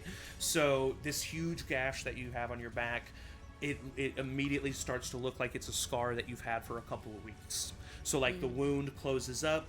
It's still scabby. It's still a little red and inflamed where it is, but it's like far along in that healing process now. And how much did you heal her for? Did you say? I did 7 points of damage. Amazing. So of healing. we see a little bit of Aliana Avarna-Burroughs and Yes. her daughter as she casts that healing spell. Amazing. So that was movement action. Any bonus action for Sybil before Pip goes? No, I just will try to hold on to her Okay. as unrestrictively as possible. Of course, yes. Narratively hold on to her. Yes. All right, Pip, you're up. Emotionally. Luce is on deck, yeah. I feel the wound on my back heal, and I just look at Sybil with big, terrified eyes. Oh, thank you. And I turn and I make another bonfire where this creature is, because that's all I can do. Yeah. That is a dexterity save. Yep, dex save. That is a 12 total. 12 total fails, so it takes another d8 of fire damage. 4 points of fire damage. Okay, he's starting to look hurt. There's blood coming from multiple places, burn marks. Some of the scales are blackened along its legs and limbs. It's looking hurt. Also, Sybil, as you pick Pipplin up and look at her, for a slight second, you see that glow in her eyes. What? Who knows? Anything else you're doing on your turn, Pip? I would. Run away? Yeah, well, that's the thing. I don't want this thing to attack Sybil instead of me. Yes, you do. I'm a beast. Yeah, but I have a welder's apron. Do what Pip would do. yeah, I think Pip just gets a little farther, but can't quite bring herself to put Sybil. I like to between think that her and the because other. she's been so preoccupied, Pip kind of steps to the side of Sybil there and is like, okay. And then she looks to her right and sees a giant green spider. And it's the She first hasn't time noticed you've the seen spider it. until that moment. Be like, okay, we're good. Oh god. Yeah, amazing. It's good. It's good. It's nice. Ooh, All right, okay. Luce, you are up. Will's on deck. Well, I think I'd be like, and take a step over. Okay, yeah. For sure. And Active listening. yeah, attack this thing. Just above table, you don't have to get within melee range if you don't want to. With your Oh, 2 that's foot reach. true. Yeah. Thank you. I can be back here with my glaive, Yeah. which has got 10-foot reach, and attack and get 19 to hit. 19 definitely hits. Cool. That's gonna This be is the most hurt one. nice. Oh, I can't see 13 points of slashing damage. Oh, with that, Luce, Thank God. you take your glaive. How do you want to do this? How do you want to do this on this this 1T here? Yeah. So I think I'm writing. Then I turn around and I kind of just extend the glaive out Without even and looking. stab it, come back and love it's that. still writing. Like the spider kind of rears back in between the Yeah. 2 legs. This glaive just appears. Absolutely amazing. The creature falls to its knees, black ichor pouring out of the chest where the glaive just stood, and you see it kind of reach out in the direction of the shrine before collapsing on the ground. That is your action. Bonus action or movement for you, Luce? I think still trying to stay guarding this thing, listening to it. Yeah. That's kind of what I've got.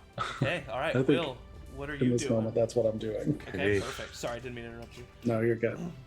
Can I tell which one is looking more hurt of the one? Is it the one that's doing Correct. the? Yes, that one. Yeah. That one's looking more hurt? He's looking pretty hurt. Yep. Hmm. I mean, Thought that would actually technically, the make- guy who's telling the story is looking like he's about to. Well, yeah. Okay. I'm gonna go ahead and at the one that's fighting Eovald, Okay. I'm gonna cast Tasha's Mind Whip at it. Okay. It what needs is- to make an intelligence saving throw of 14. It's a 3 on the die, and I'm Hell going to yeah. assume it doesn't have a plus 11. Nope. I don't think so. I'm It not is even going to look going at the to- stat block. It's gonna take not great 4, 5, 6, 7 points of psychic damage. Okay.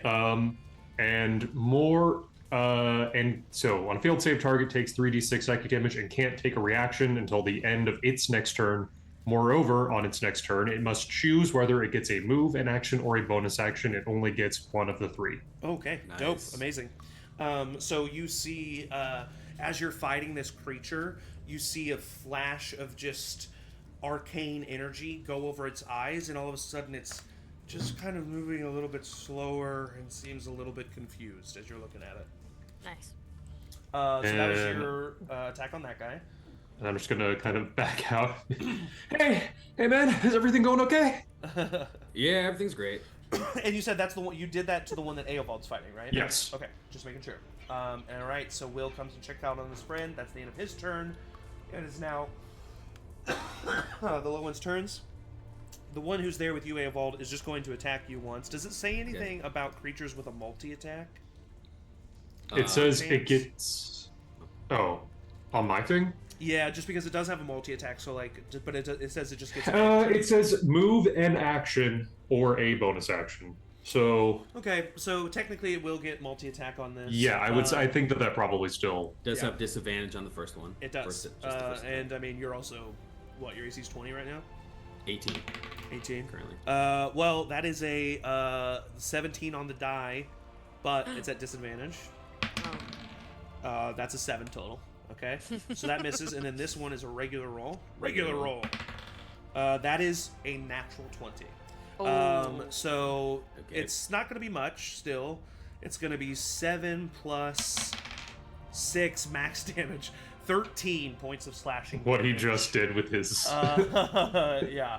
Yep. So 13 points of slashing damage as you see it kind of like moving slow, and it kind of like barely waves at you, and you're able to just completely dodge it, and then there's just one moment of clarity, and it thrusts out very quickly with its scimitar right in between your chest plate, and it's able to really dig in and deal you some damage there. Then this one is going to spend half of its movement to jump up on the table and then slowly jump down, and it is going to attack the prey that keeps trying to escape from it. That's fair. I also insulted it. Damn. You did. An You insulting did. prey. That is a 21 to hit Oh! and Yikes. a 9 to hit. So the 21 deals max damage, 7 points of slashing damage to you. Literally took 7. Healed 7, took 7. And it is now the giant spider's turn, who you see kind of like, just for fun, it kind of like curls around this way and then walks up the wall and then lands down behind this creature and is going to attack it twice at advantage.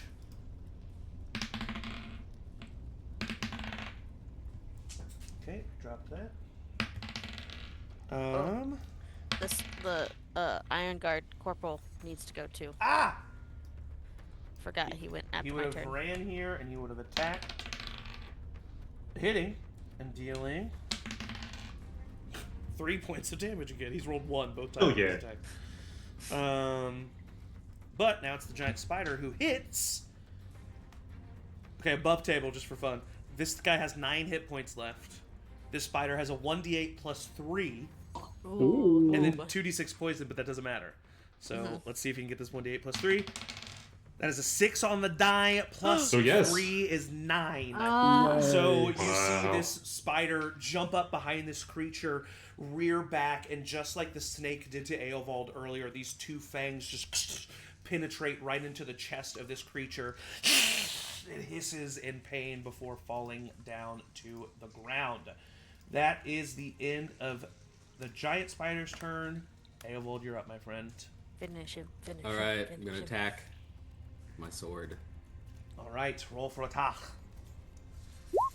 9 to hit. 9 unfortunately misses. No. Yep. Okay. That's my turn. Okay, that's the end of your turn. Luce. So, we slowly started recruiting Recruiting, of more course, yeah. people. And once we have 3 full-blooded Wanti, we will sacrifice them, and Nirlas will return from their bodies. Near loss. Uh-huh. And he slowly starts to stand up using half of his movement. And he walks 5, 10, 15 feet this way. Now, where will I find a map of the sewers? And he starts to look for a map of the sewers. That is the end of its turn. Save this guy? I kind of like his vibe. Yeah. Sybil, you are up. God, that's funny. So Pip did take that damage. Pip She did ended take up that taking that damage, damage. Okay. And the spider, is the spider above the table or on the table? On the table. Rats, get out of my way. I need a workspace. I will come over here to Pip. I guess I don't really need to be there, but I would like to kind of, if you'll allow, if Pip would allow, like, pull her over and be like, okay, it's all right, and like kind of pull her away from the dead body and the spider that she was just like faced with. Yeah. I don't know. I know, like, on her move, Yeah. she would move with me, but like if we You can could move get half to, your like, movement. Yeah. over here, Yeah, I don't think maybe just she a would little resist bit. at all. Yeah, if she doesn't resist, you can move half your movement with her. And I would like set her down kind of like very gently, and I would, out of one of my pouches, pull like some first aid, essentially. Okay. And start like tending to the rest of where she has been hurt. Yeah. And I do have battle medic, so I can it says, as an action, you can expend 1 use of a healer's kit, which has 10 uses, to tend to a creature within 5 feet. Creature can expend 1 of its HP dice and then roll that dice. Heck yeah. So whatever you get HP with, roll that, and you get that +2. Awesome. Yeah. Super cool. This feels like the remains. Yeah. Like, that felt like using a That's healer's very kit much the plus- remains. yeah. Yeah. So I get. So your hit that's dice should basically be my hit die. a d6 + 2. Yep.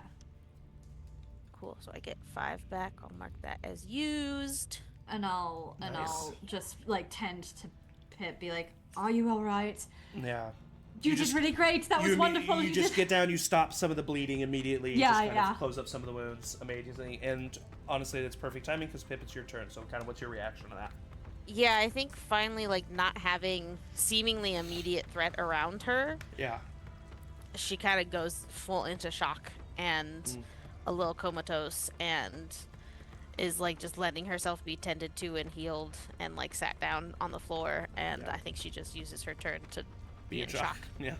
That makes total Yeah. sense, and I love in-character decisions. Luce, not to skip your turn, but do you think you would do anything to step outside? Because if not, we might go to Will to see what that combat's doing.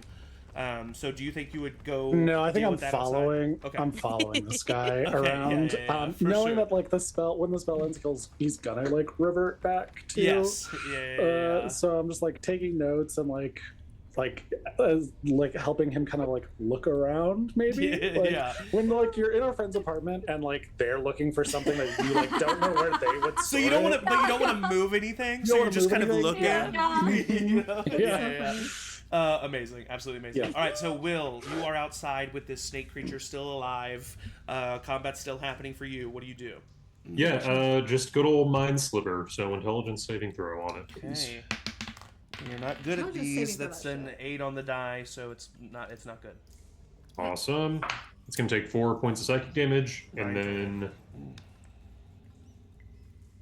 Sorry. has to subtract a d4 from its next saving throw. Okay, amazing. Nice. You see it kind of take that damage. He's looking hurt, but he's still standing. Okay. That's your action. Anything else? No, I'm just gonna stay there. All right, it is his turn next. So he is going to attack Eovald twice. Right? No disadvantage on any of these. No disadvantage, but he did roll a natural 1 on the first one. Oh yeah. And then on the So second he accidentally one, hits himself. He On the just stabs himself, right? second one is I thought was another natural 1, but it was a 7. So both those miss. It is now the giant spider's turn, who does hear. Yeah, passive perception of 14. Commotion. He hears the commotion outside. 5, 10, 15, 20, 25, 30. Just staying out on the wall. Comes screeching out. And does he get his web back? He does! So this low one needs to make a dexterity saving throw, which he succeeds. So you see the spider shoot some web, but he's Does able get to a get out of it. negative d4 on the saving throw. You're Right. right, he does. And that's a -4, so that restrains him. So you see Nice. Eovald, this creature, fall to his knees, completely restrained and webbed now, looking up at you, going to try and attack you, ferally just growling and hissing. What do you do? Well, I'm a little perturbed by the big spider behind me, but it seems like it's helping. As you would. So I'm going to try to kill it. All right, roll My an sword. advantage. An attack. 25 to hit. Definitely hits. 8 slashing. How do you want to do this? Nice. Yay. Ah. Yeah, if I had to choose, I would prefer spiders over snakes. So I think about Luce trying to, like, you know, take some of these, you know, without killing it. But Yeah. in this moment, I'm not concerned about that. I just stab it straight through the neck, trying to kill it. Amazing. And you do so. It like screeches at you, hissing, and in Draconic, it says, Mirlas will return. and it just falls to the ground as you cut off its vocal cords. And for the time being, we are out of combat. And that is where we Ooh. will take a little bio break. Whoa, that was wild. Long combat. Thank you guys for sticking with that. We will Yeah, of see the aftermath of that when we get back. So stand up, stretch, get some water, but don't go anywhere because we'll be right back. Will.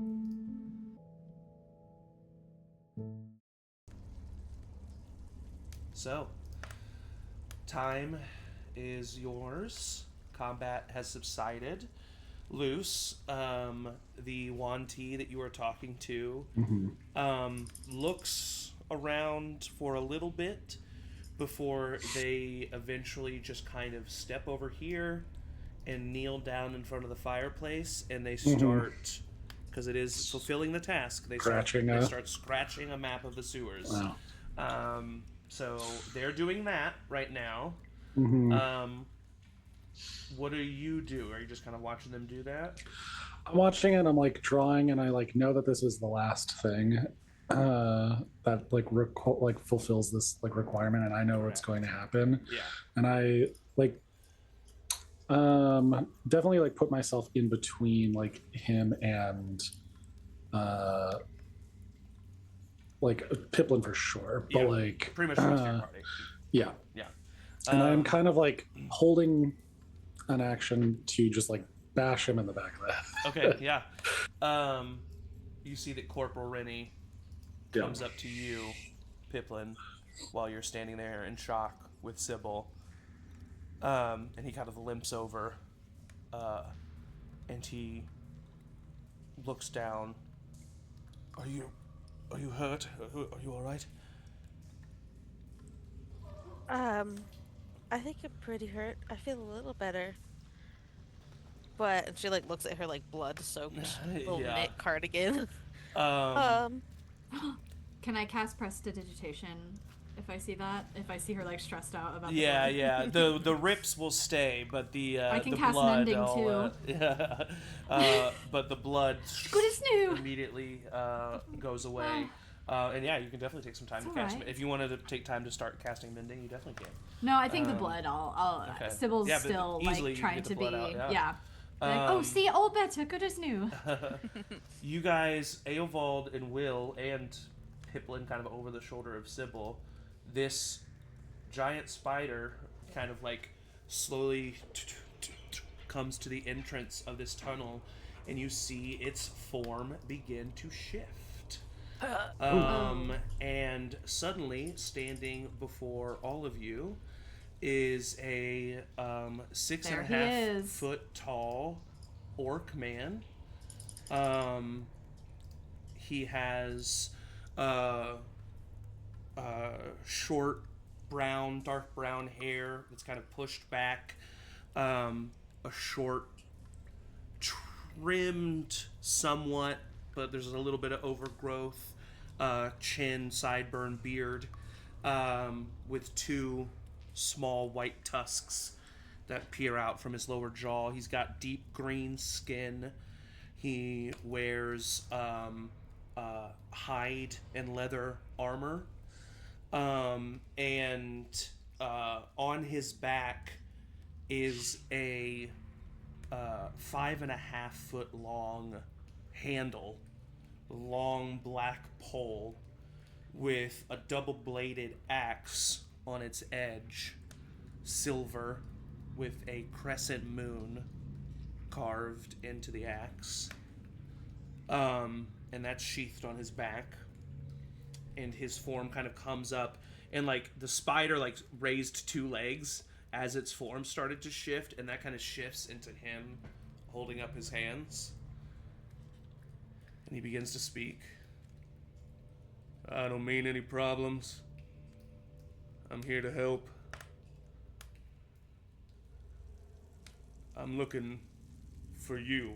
And he turns and he points in, and you see him pointing to Luce. Yeah. Sorry, what? You see that he kind of backs away from you, Will, and Eovald, just making sure that you're not going to like attack him as he, God damn it, as he backs away. Do either of you go to attack him?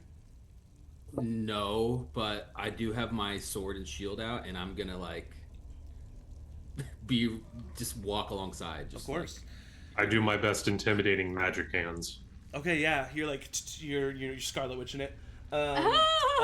You see that he turns and he comes to you, Pipplin, and he kneels down. He says, "I can see that you're hurt. Do you mind? Can I touch you?" I gotta look at Sybil. I can heal you. Yes. Sure. He reaches out and he just gently grasps your forearm with on either side with his hands, and you see his eyes close, and out from like the knuckles of his hands, you see these vines, kind of somewhat translucent and ethereal, grow out from his fingertips and kind of implant themselves in your arms. And he's going to cast Cure Wounds. And with the new 2024 rules, you heal a total of 18 hit points. God damn. That's almost my Wait, whole... what are the new 2024 rules? I want those. Cure Wounds does 2d8. Oh, have you not been doing that?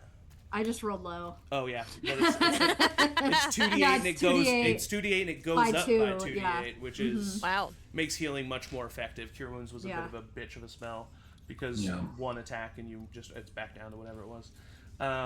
Which is, so he heals you that much, and you feel the warmth come from that. And he says, "Hopefully that'll make you feel a little bit better.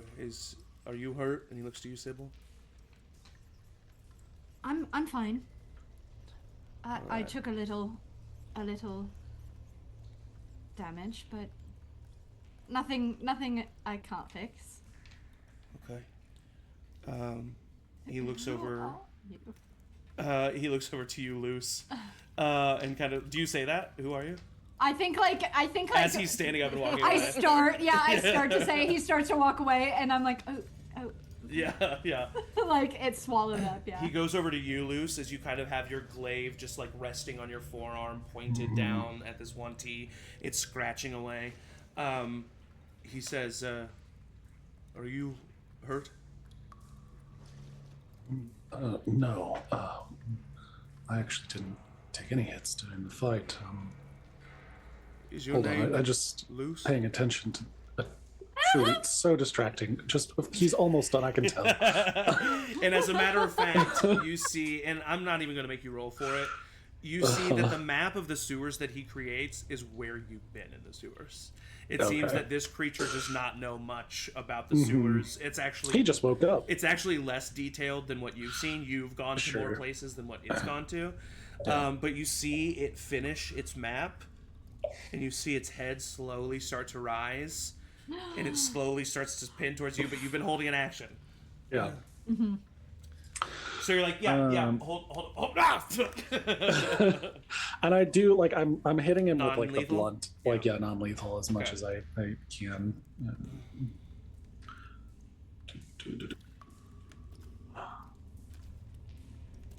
And you have advantage because he's Yeah, prone, technically. that's a dirty 20, Definitely hits.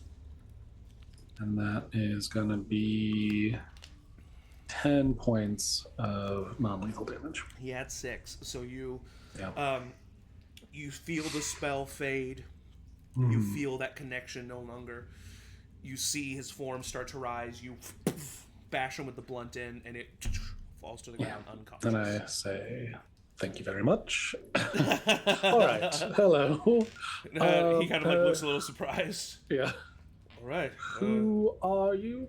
My name is Luke Thra Jadehad. I am the uncle of Griadoro. Oh, And I am the younger brother of Gora. Wait, what? Say that one. he's the uncle of. He's the uncle of the girl that we saved. And the younger brother of the mom who died. And he says, Doro told me he came to where I lived last night, and he told me what happened. And I've come to discover who killed my sister. And as far as I've heard, you were the ones that stopped the attack. You're the one that saved my niece. You're the one that's pursuing this. And so you're the one I came looking for. They told me that maybe you had perhaps accepted a contract at the River Alley station. So I went there, and they said that you had just stopped by, reported a body of some foreman. They told me where you were planning on going. I found you and tracked you here. Well, thanks to Sylvester here. And you see, you didn't see him before, but just appearing behind, like walking out from behind the leg of Luke here, you see a little white house cat with mint green eyes and violet pupils. And you immediately recognize this as a Fey spirit. And he says, yeah, Sylvester's got a good sniffer on him. And Sylvester just immediately starts rubbing up against your legs, Luce, and purring loudly. Kneel down and give it a little scritch. It definitely leans into it. At this time, Luke, Eovald, you guys are walking in. You see Luke talking to Luce. There's an unconscious Wanti. You see a little white cat. You see Sybil and Pipplin kind of having a traumatic moment. What are you guys doing? So good first fight, everyone. Yeah, I think we did it. Are you all right, Will? Everything all right? Yeah. Yeah, All 10 are fingers, either all of 10 you- toes accounted for. Are either of you hurt? And he looks to you, Eovald. Yeah, I am. Do you mind if I? Oh yeah. Do you mind if I heal you? Eovald legitimately takes a second and goes, Okay. yeah, all right. Okay.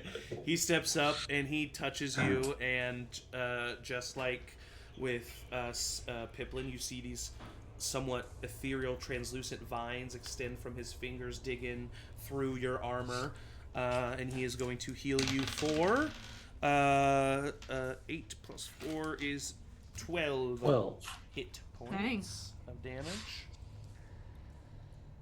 And he says, "Do you think that'll hold you?"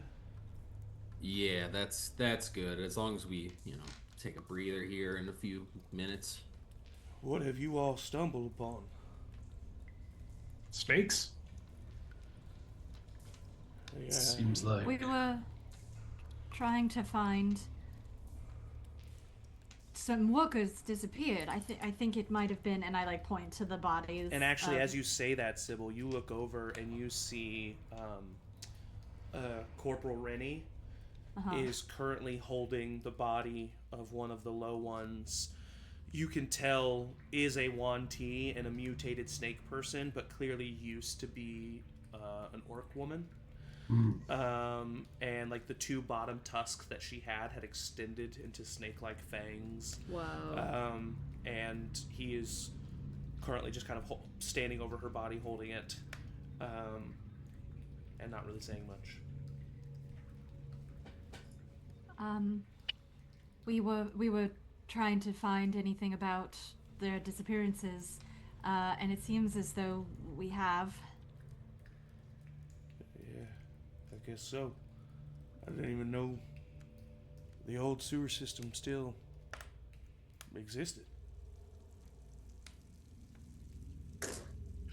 Well, this helpful creature was able to sort of fill us in on a bit of the plan here. It seems like they are kidnapping people to turn them into these forms, and once they've been fully converted, it seems like they're going to use them to let the spirit of something called Nirlas embody the 3 full-blooded Yuan-Ti. I'm not sure. That's what he said. We could wake him up and try to ask him some more questions. I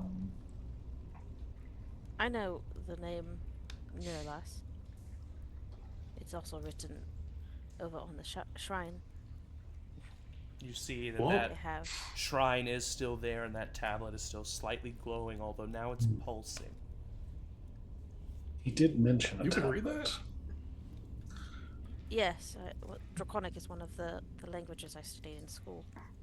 Can I investigate that tablet, Zach? Yes, do you pick it up? Not to start with. Okay. I'm looking with my eyes. Roll Can an I help investigation them? check. Yes, roll an investigation check at advantage.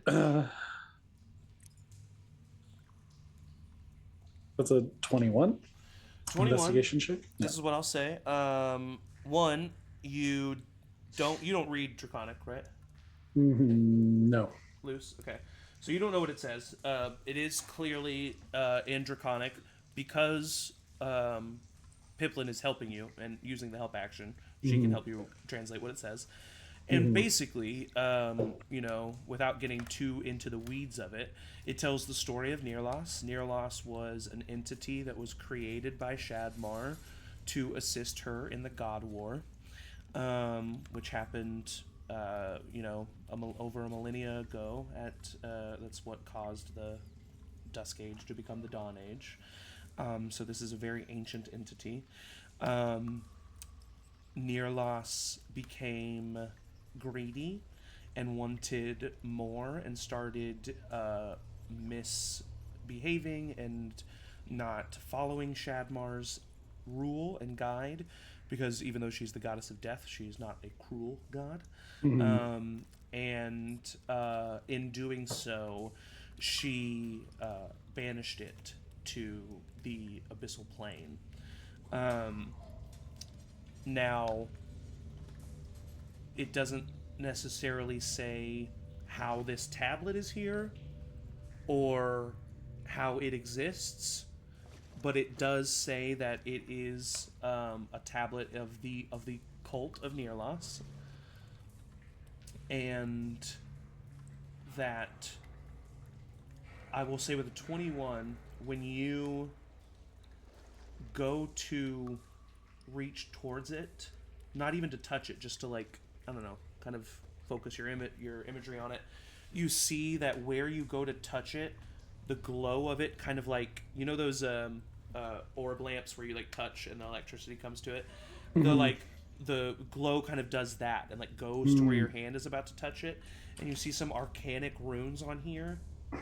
And the tablet does mention something about the tablet itself having the power to turn people into Yuan-Ti. And with the 21, with her being able to read it, with you looking at it, it is a touch thing.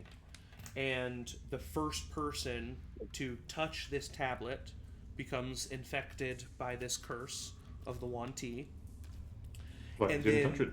And then that person can then use the tablet to turn other people into Yuan-Ti. Once there are 3 full-blooded Wanti, they are all killed and sacrificed, and their bodies merge into one creature, becoming Nirlas and summoning it back to the material plane. Wow. So basically, I mean, what that also gives you is that you stopped it. There is no other, like, there's no allusion to something else, or like, like, you know what I mean? It's like, clearly this was something that was buried away and lost to time. And this, like, this was probably some cavern that existed off of some alcove of some ancient building over 1,000 years ago. And a wall got put up, and then a sewer tunnel got put up, and it just got forgotten about. And it just looks like the corrosion and the erosion over time just made the veil between the sewer and this secret room thin just enough that it could break. And sewer workers stumbled across it, and now you're here. Amazing. And then this guy is, like, been slumbering.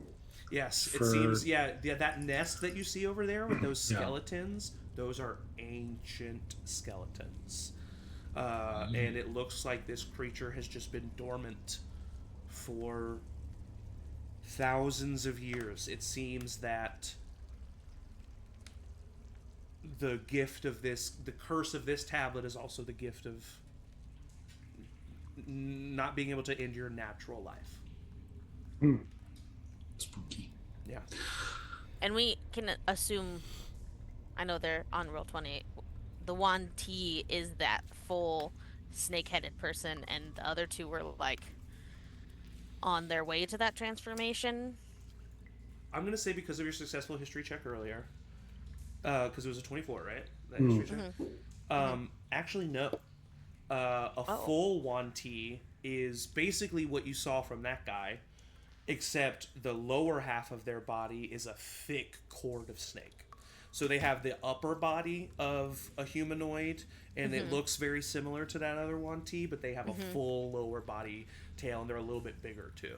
Okay, so we didn't even see a full Wanti at this point. No, you did not. And it seems that he was not further mutating. He was like the servant vessel of this thing, right? So he was in his final form and was not transforming. He was transforming the 3 low ones that you see, as they're called, into Wanti. And once they became full Wanti, he would sacrifice them all, and Nirlas would come. Okay. And it looks like those bodies over there and what they were doing with Corporal Rennie were literally just keeping them alive. They were just slowly feeding off of them and their life force. And whenever they needed a new one, it looks like the girl is a little bit has been dead for a little bit longer than the young man, and then Corporal Rennie obviously was just taken. So it just looks like they've been slowly just trying to make this happen, and eventually they did enough to get noticed by the surface dwellers, and now you're here. We did it. I kind of clap Pip on the back. Thank you for help with the translation, but I'm not sure what we. We knew of only 3 that were missing, correct? One of them included the corporal. So who's the 3rd transformed person? Corporal Rennie kind of speaks up at this point, and he says, the other three bodies, the other transformed low one, the 2 dead over there, they're local houseless people. I've seen them all around in various locations. I'm assuming that's why they didn't. That's why they've been able to be down here for so long. It wasn't until someone with an actual family went missing that we noticed. And that's. He looks down at his friend B. And that's horrible. But why the attack on the square? I think that might be a totally other ball of wax. Yeah, and we're not getting paid for that, so I think we're done here. Well, if you really want to know, and you could ask him. And he points to the unconscious one to you. Yeah. Didn't we find some clue that kind of connected all of this, or was it just? I can't look at my notes. Shedded skin, Right. Yeah. which now that you look at it is the pattern of these snake scales.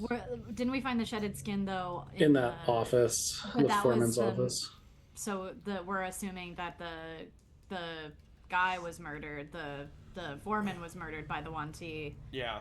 but it doesn't connect. There's no connection to the method Method. crates. There is no Yeah. connection to the method crate. Not yet. Not yet. Or ever. Okay. But maybe. Is that what you were asking about? Yes. The That's- attack in the square? Yeah. Oh, yeah, no, that's, yeah. Okay. Yeah. As far But as we you do- know, yeah. no connection. Yeah. I thought you meant the attack on that woman who said she got attacked by a lizard man. I thought you meant that one. I Not forgot that about one. her. And now she was just a part of this, and you could just assume that that was one of these snake people trying to recruit, quote unquote, and they Right. and she just got away. She just got away. Yeah. Above table, just as like a reminder of these kind of clues that we have. Of course, yeah. Like, there's the woman who was in the shop, who did have like puncture wounds, but in they her are neck. different puncture wounds. They're different, Right. and you are telling us, Zach, that like we're not missing something that is not a like this. It's not the same thing that killed that guy. It's not a UNT. Okay, cool. Thank you. Yeah. No, I you're just want to good. make sure that No, like, and I'm that's like, and honestly, I was going to talk about this in the talkback a little bit, but Yeah. like, this whole 1T thing, and the thing of near loss, and you know, not to kind of ruin the illusion a little bit here, but you know, just to get back into it, but like, it was to give you guys a win, right? It's like, and so like this is like a solid, And like have a little party. yeah, this is like a solid thing that you discovered and stopped, and it's wrapped up, and it's, you know, it's all there's Cool. it is not connected to the overarching larger things, from what you can tell. So, what do we do with the spooky tablet that turns people into snakes? Break it. well, don't touch it. Oh. Yeah. That's how you get cursed. You basically become this fellow. You would definitely know Sybil and Pipplin. Not that you have to offer this. I'm just giving you world lore. You would know that an option would definitely be to take it to the Institute, and turn it over to them, and they would know what to do with it. That is an option. But just say. Something this ancient and powerful, I don't know if we can just smash it on the ground and that destroys it. If we can't touch it, what if we like wrap it up in a cloth? Does that still count as touching it? Does the cloth become a snake?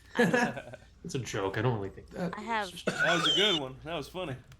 I can have Walter or Florence carry it wherever we need it to go. And who are those Are people? there other Who's people that? here? Oh, I'm sorry. They're just a mage hand, and I'll cast mage hand. You see this little origami Yeah. hand. Oh, So you named your feels a mage little. hand? It feels a little better to ask Walter to pick something up than to command a mage hand entity to. I just made them a little more personable, and then I also have a. It'll take me some time, but I do have an invisible person that I call Florence, and she can carry it as well. You have an invisible friend. I mean, the hand should Florence. probably, the hand would probably do, right? As long as it's not more than I think 5 or 10 pounds. Yes. Sybil, you It's not- feel something rubbing up against your leg, and you look down to see a little white cat. You're Oh. muted. Oh wait, no, you're not. Sorry. Oh, I don't need this right now. Could God. I Sylvester, pick stop it it. up? Will it let me So- pick it up? Yeah, it will. Yeah. Oh, hello. It's just like immediately like kind of makes it to where it rolls on its back and just Yeah. You just I will hold it start. up. I'll just like hold it and be like petting. It's very soothing. yeah. Oh, Luce. lovely. I want to do like an Arcana check to think on like whether or not like because I haven't explored this a whole lot, and I don't think Luce knows a whole lot about this, but I know that there's like the vessel that I can kind of like enter and disappear into, and I know that we've seen that with other characters in the past. Yeah. That I wonder if we could like I couldn't like get the thing to be like handled by the entity Interesting. and like carried into it safely. Yeah, interesting.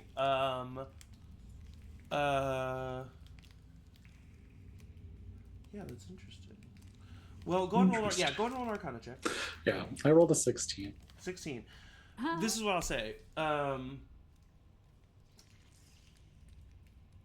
That is an option. What you just said. This, for now, at the size and level in general that you are at now, this tablet might be a bit too intense and too heavy for that. Yeah, However, with a 16 Arcana, you know that the magic on this tablet is low level enough that simply wrapping it up in a piece of cloth or putting it in a bag, as long as you don't make skin contact with it, it's okay. Okay. I relay that to the group. Not the first part of that statement. Yeah. Well, So good. this vessel that I have, Right, let's Well, just we wrap could- it up. play it double safe and wrap it, and then Double bag it, you carry say? it. Yeah, a little double bag action.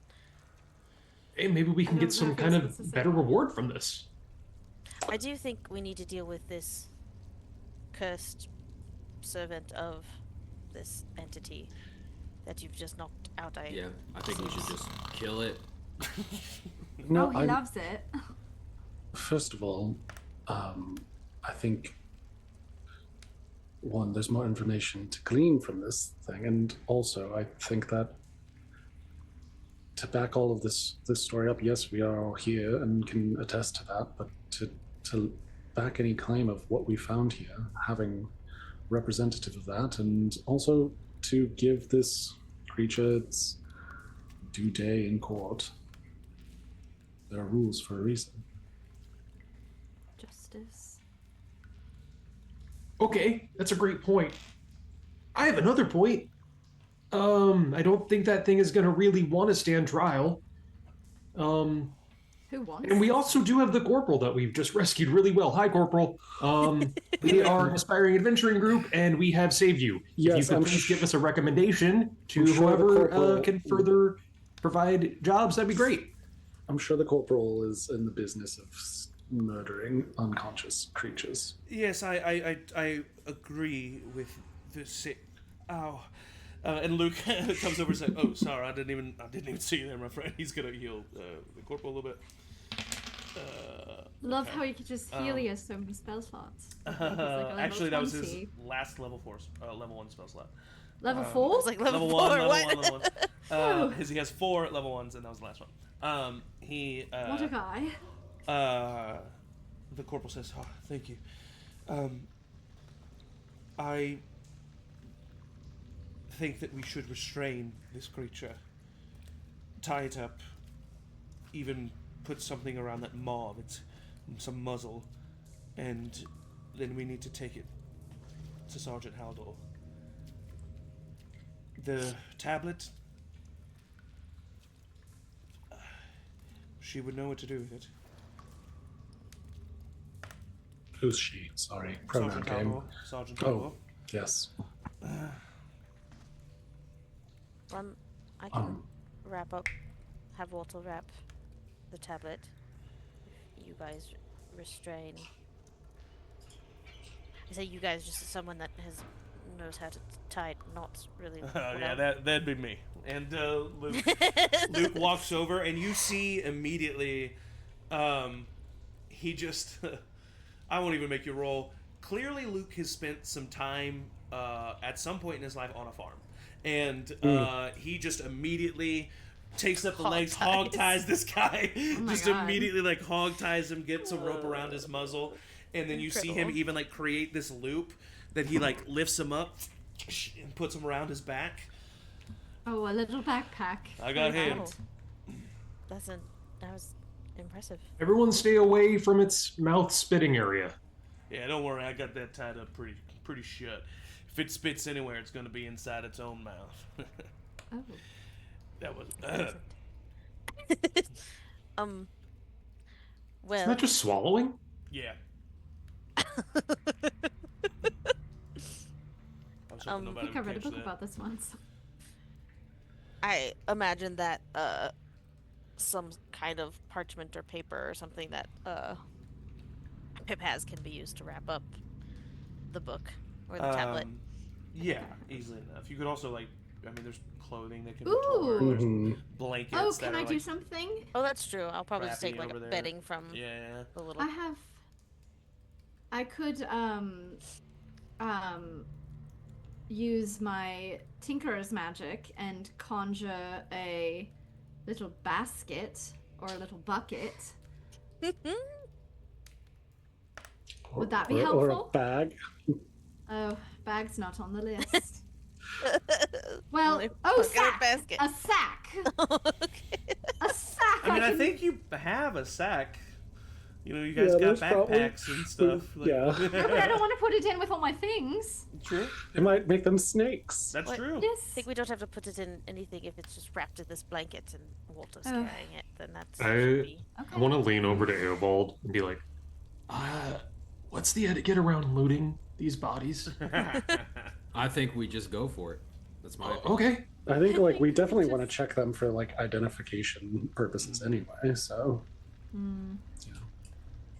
Right, of course. And totally not trying to find Right, so other- who looks at what body first? Because this is going to matter. Oh. I want to look at the ancient corpses. Okay, so To you see go if look at there's the any- ancient yeah. corpses. Yeah, for sure. I don't want to look at anybody. Mhm. Pipplin's not looking at nobody. I'll stay with Pipplin, but I do Sounds think that icky. I am aware and trying to like keep my constitution around the dead bodies, given Okay. what happened earlier. Of course, yeah. What about you, Yes, Will? looking at the low one that's by the table. Okay. And then Eovald, which one are you going to? I'm just hovering over Will's shoulder. I'm not. Okay, all right. So all we need then is Luce and Will to roll investigation checks for me. Okie dokie. 11. Luce? These 15. 15. With the 15 Luce, you do see that there are some, rusted ancient bits of armor.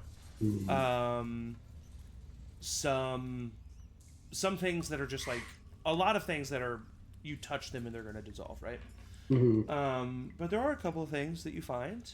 With the 15, you find a small leather pouch that, when you grab it, it disintegrates into dust. But inside are 5 pieces of ancient platinum. Ooh. Ancient platinum. Collector's Also- really gonna be excited about that. Also, you find 2 seconds.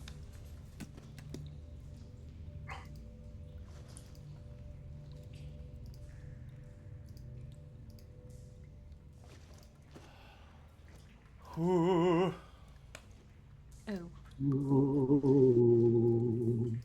Ooh. Do you all hear that? Those Walgreen witches. You find a velvet red pouch that looks as clean as if it was freshly made. And there is silver dust, silver colored dust in this pouch. It's clearly magical, but you don't know what it does. Sick. That's what you find. Will, you are looking at the low one that was formerly Dark Crowley, a human man. You find a wedding ring. You find a small coin purse with 2 gold and 5 silver. and you find a small wooden figurine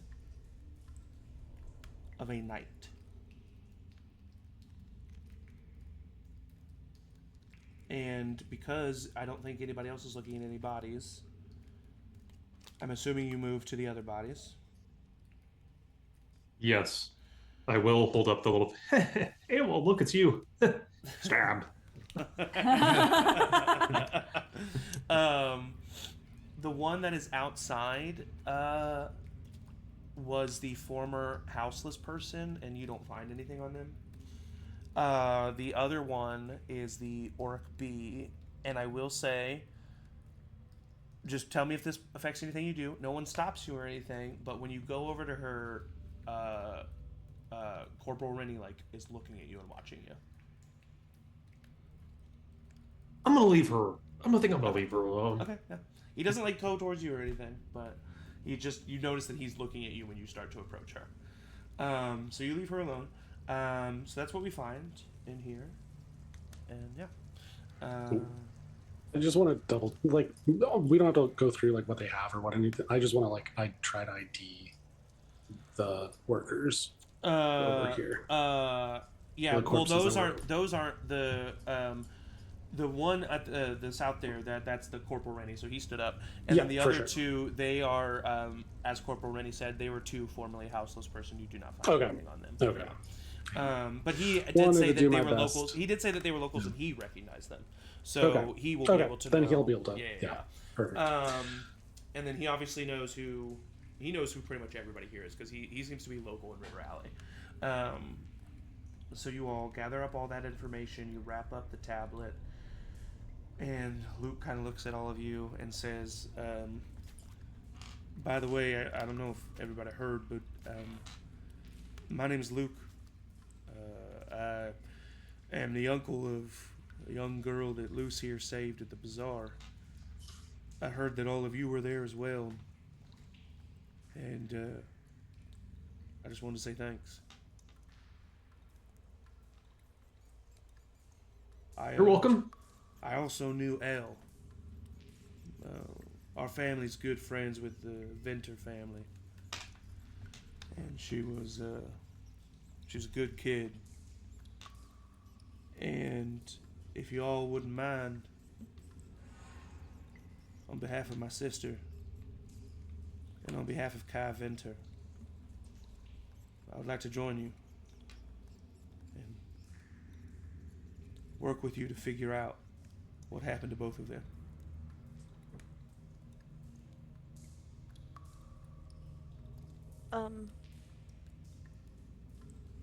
Well, I kind of think we're at the end of our kind of agreement here, so you can join us once we go back to the, and we turn in our thing, and then we'll figure it out from there. Yeah, we You're not continuing quite planned. You're not continuing to investigate. No, we just. I am. I am. Oh. I don't know what had they intend to. talked about it as a group. We kind of knew Oh.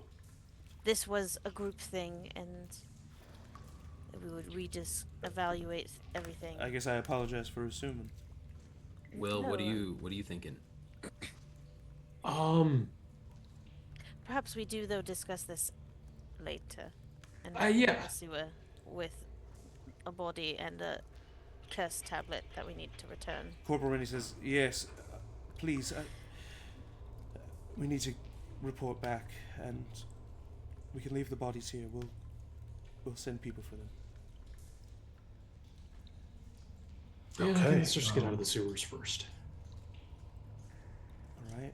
So Luke, you made your way into here. I think you hopefully can help us get back out. yeah, I think with me and Sylvester, we got that taken care of. No worries. Sylvester, No.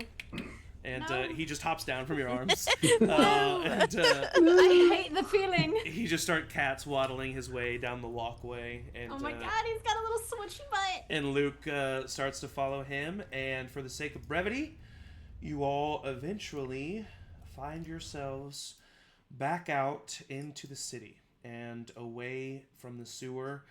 It is at this point, probably just past noon. It's still, it's bright and So the sun bright. is high. Yeah, as you get out of the city, it definitely is like, oof, you gotta like kind of take a second to adjust and take in the moment. But you have made your way out of the sewers and successfully discovered what was happening in River Alley. So I am going to assume that you accompany Corporal Rennie to the River Alley Iron Guard Station. And it is there that you meet once again with Master Sergeant Jara Haldor, blue tiefling woman. And you catch her up on what you discovered along with Corporal Rennie. And inform her about what happened. Do you tell her about the tablet?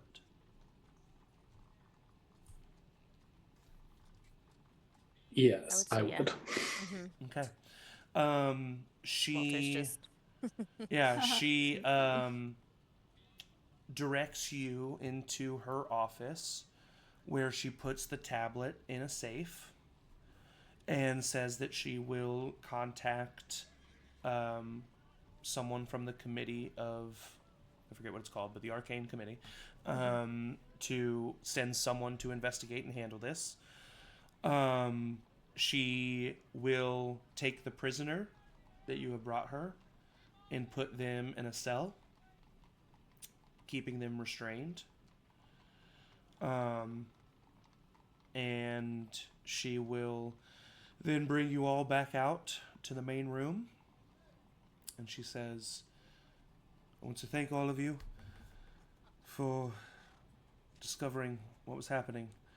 Corporal Rennie is a valued member of my team and of my squadron here in River Alley, and you are owed a debt by me. And 7 gold each. And she takes out the station's coins supply, and pays each of you 7 gold minus Luke, because Luke was not a part of the contract, and he doesn't really fight that. Yes, Angie. When she hands me mine, can I not accept it? Yeah, she goes to hand it to you. What do you do? No. Please, if you could use that, I think the 3 gold is more than enough. I think there were 2 individuals down in the sewers who also fell victim to this attack, and no one noticed. And I don't want to speak ill of your community, but there are people here who are struggling, and I think they could use that money. Perhaps fund it into something more helpful. If you don't mind. Roll a persuasion check at advantage.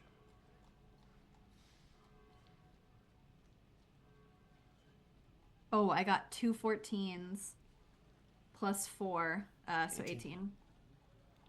That's very noble of you. No, it's human. Racist. I'm not doing that. She takes it, and you take a heroic inspiration. Or I should specify a DM inspiration. Doesn't go away after a long rest. Pip. Yeah, Pip would bandwagon and she would also take 3 gold out while they're talking and just give all 10 back. She doesn't need the money. Okay. Not because of what just happened, but I was going to give 5 gold to Luke, and he kind would of just- would object, or at least try it's to. not, if it's not for you, then it's for the girl. You and I are unified in our goal to find out what happened here, and He puts a hand on your shoulder. they may not have set it down there, but thank you for showing up when you did. It helped turn the tide. I'm not really good at anything else. So if this is what I can do for my sister, it's what I'll do. Thank you. And he pockets the gold. The captain, the sergeant, I should say, looks at the rest of you and says, "You all have earned your respect from me, certainly. I am very thankful to you and your group. And should you ever be in need for more work, the Iron Guard is often giving out contracts. And as I've stated before, I'm not the biggest fan of mercenaries. So giving the contract to mercenaries that I know would be, well, I would appreciate it more. And if I hear from others, I'd be glad to give you a recommendation." Yeah, tell your friends. I don't really know who to tell them about. It's too early. don't I haven't. either. We haven't. I'll say I know it's some too people. early. I'll say I know some people. And she thanks you, and she says also, Sergeant Grant wanted me to extend his thanks, and specify that if there was any new information that you had involving the attack on the bazaar, or the attack in Vinter's magic shop, that would be rewarded. So. Stay tuned is all I can say. Right.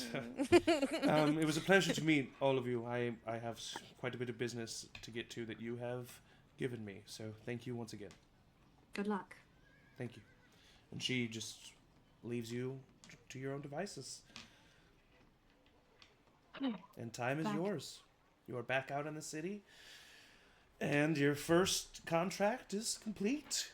Yay. First quest Huzzah. is completed successfully. As awful as I thought it would be. It got a little dicey there with the tunnels, but I think we all did rather good Pretty work. freaking great. And I we all almost survived. died. I well, definitely no, almost we died. don't need to talk about that part. Oh. You held your own. You discovered things that was very worrisome. Please don't do it again. I would love not to. I'll make sure of it. She kind of side eyes Luke for a second. I think this evening's conversation will be quite telling to this group's next steps with things. Oh, yes. So perhaps we regroup with everyone. She looks at Luke again. In the morning or later this evening to talk. Yeah, we have that. You did discover that your meeting would be together. Yes, Yeah, okay. but I'm just saying I don't want Luke to know Oh, what understood, the understood. meeting Yeah. is. That's Yeah. why she's being weird. Yep, understood. Yeah. Should we all maybe retire for a bit? And I would then- love a nap before this conversation. Yes, I do this have evening. some things I'd like to tend to. Page of Wands. So you Oh, yes. you would like to postpone the discussion of what exactly? Whether or not you Stuff. would be willing to help me, I guess. So, how I would say is more the question. Is Listen, I'm not asking for charity, all right? I came looking for this one here, Luce, right? You said your name was? Yeah.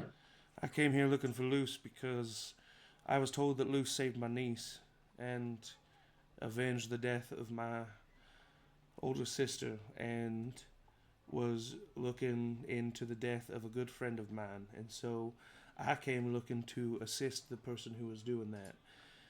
If that's not you, it doesn't have to be. But that's who I'm helping. That's a loose question. I'm with him, and I think that we did a great job of supporting one another down there and clearing that contract, If it's finding about out answers. if it's about money, I can my- assure you, for me, it's not about money. my brother-in-law is somewhat wealthy. I'm sure he could maybe put together Of something. course he is. Oh, babies. Who is your brother-in-law? Professor. He's The a professor? professor at Crosshaven College. He's Oh, right, the music professor. yes. He's a wealthy musician. No, he's not That's wealthy. the most fantastical thing I've Somewhat. He's not wealthy. Somewhat wealthy. He's comfortable and Okay, He's people a need to stop saying comfortable all the comfortable time. He's comfortable. I will He's a say, comfortable musician who has a 3-story apartment, and I'm sure it's great and beautiful with natural lighting and everything. it's only 2 stories. Oh, You got His stairs wife and an is also apartment? dead. Dang. really impressive. I don't. I live on a fucking farm. Oh. Wow. I don't even That's know who fun. my parents are. Oh. You don't know? Is that what he said? No. No. Sorry. What farm is it? Broadfield Farms. And you know Broadfield Farms is just one of the large farming companies that are out in the... Okay. And most likely he's a farmhand if he lives there, Yeah. which means that he just like... It's the Red Dead Redemption 2 prologue, or epilogue, I mean. You know, he's Yeah. living on the farm in a small Yeah, homestead, yeah. and he's like working on Cute. it. Yeah. Cute. Oh, cute.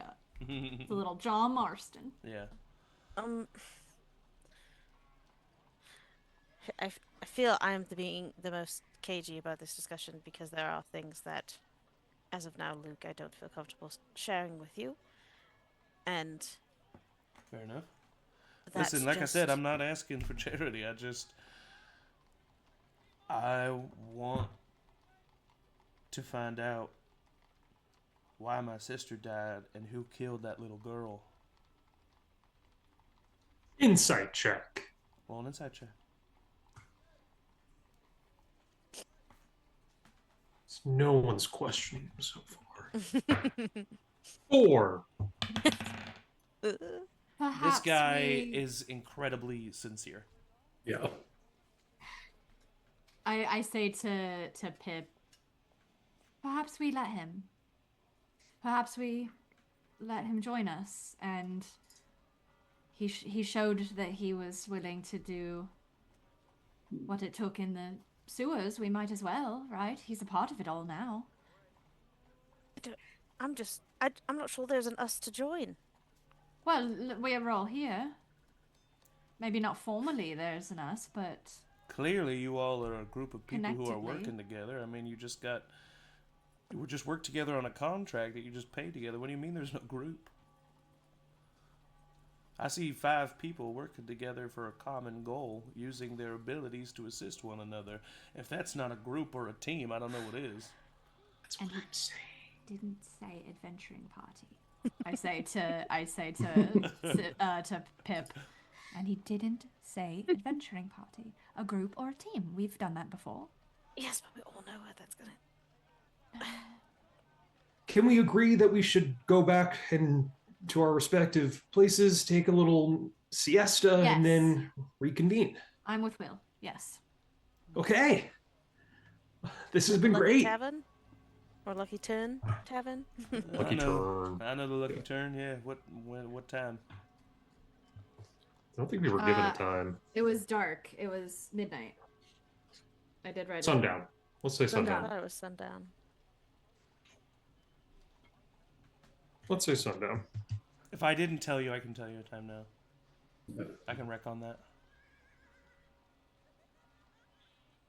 You just said tomorrow night at Lucky Turn. Okay, so let's say that they said 2 hours after sundown. Cool. Whoa. We can meet there at sundown, have some Man, we have so much food time. and discuss ourselves before... Yeah, right now others you probably have show about up. 6 hours to kill. Well, it's early fall. Yeah, about 6 hours to kill. Cool. Okay.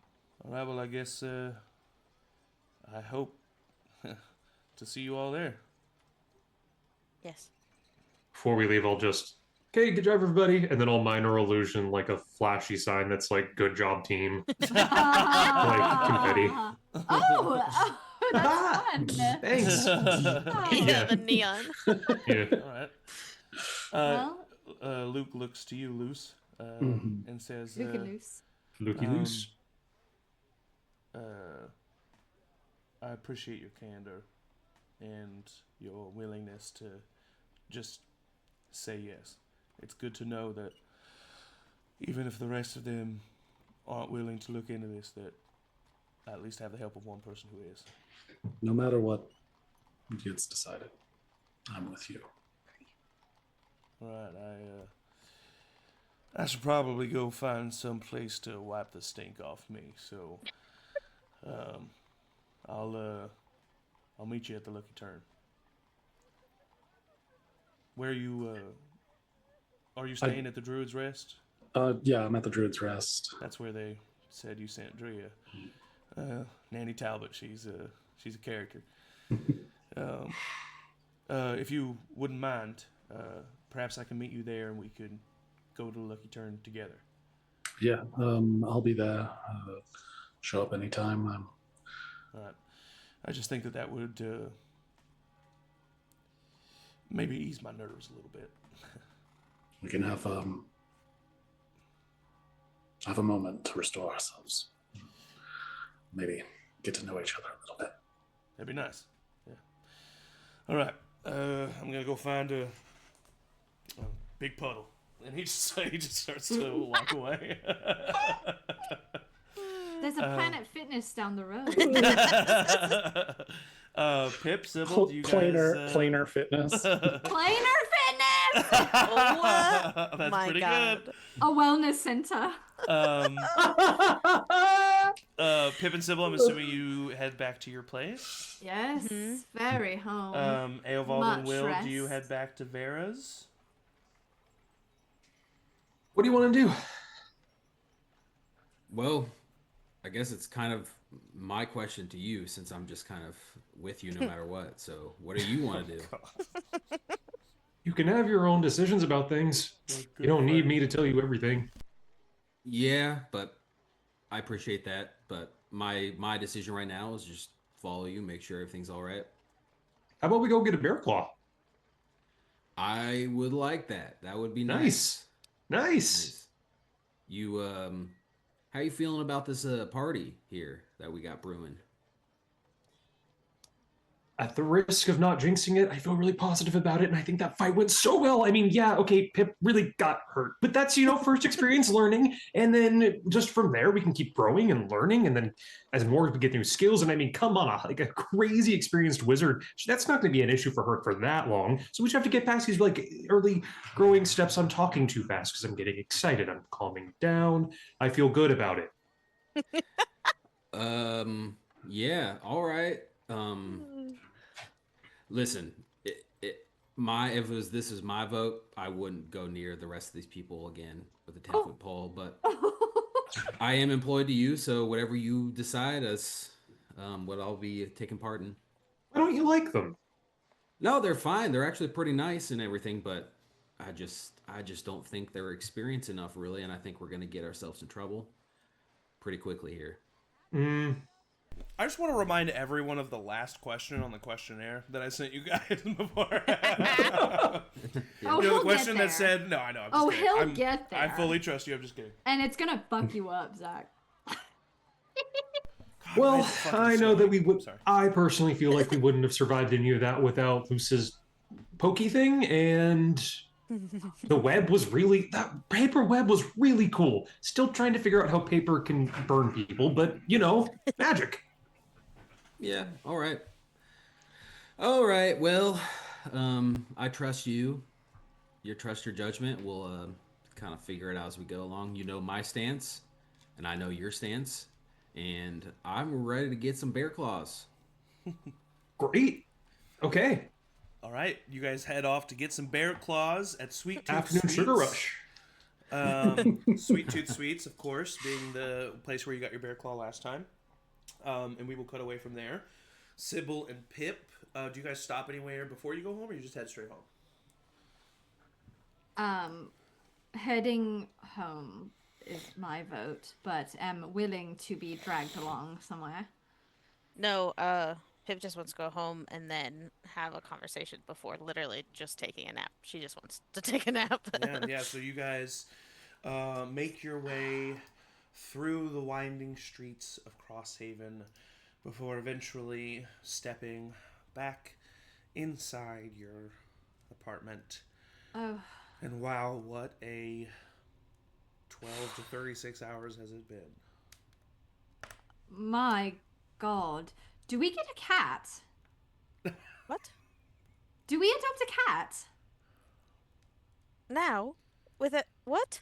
Well, I don't know. That cat was lovely, and did you see how it just crawled into my arms? And it Right. was very sweet. And Norbert is fine, and Walter and Yes, Florence of are... course. What do you Oh. need? Oh, And you see speaking of- he's got like panels like kind of swinging off of him because he's like a little bit incomplete right now.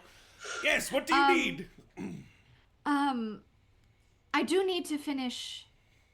I was doing some modifications to Norbert last night. I would like to finish those perhaps, but how are you? Are you okay? Are you...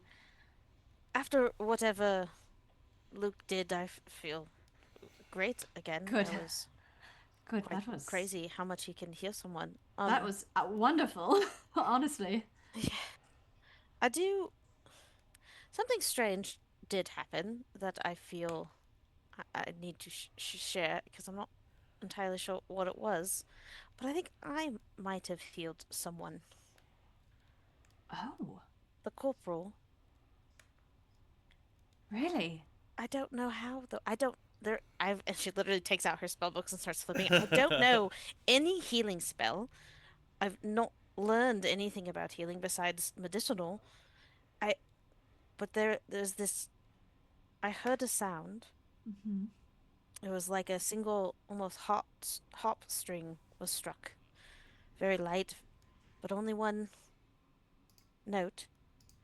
And then there was this glow that kind of went from my hands all over his body. That's... Did it feel warm? Did it feel good? Yes. And I think Sybil immediately thinks that there is some divine situation here, and is like, that's like my father talks about that. When he heals it, I was raised believing in Brannin. Don't tell my parents. I don't know quite where I stand with it, but that sounds like a gift. I mean, that all sounds good, but why? I've not ever prayed to any god. I've researched them, I know a lot about them, but... Is not knowing, is not being aware, sort of a praise of them? Sybil, make a perception check for me. Well, that's my worst one. Well, You'll roll great. Okay. At advantage or anything? Maybe sometimes? sure. Really? Sure. That was fun that I said that. A natural 20 on the Sybil dice. Well, that's what you needed. It is a -1. So but natural 20 is even. I know technically ability checks is not supposed to immediately succeed. yes, but I say yes. fuck that. I love that for me. So, the DC was 25. Wow. But you got a nat 20. Oh. So, as you're looking at her, you prestidigitated some blood away, right? Mm-hmm. But you didn't get all of it, and you can still see one of her wounds, and there's some fresh blood by one of her wounds that didn't heal all the way, because you're not at full, are you? Or are you? That doesn't really matter if you are. But are you I'm at full? at full, yeah. It doesn't I 'Cause think he that's got- from Luke. Yeah. Yeah, he did 18 and my max Yeah. is 20, Yeah, so... it doesn't really matter. But you see that there's a wound there, and although it's closed up, you see some fresh blood. And with a natural 20, as you're looking at her blood, there is just the slightest shimmering quality to it. Look. I would immediately point it out. Look at it.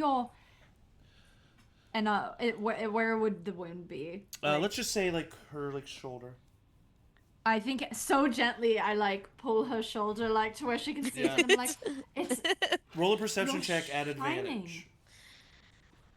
You're shining. Because it's so hard to see that even though she's pointing it out, you still need to You're- look for it.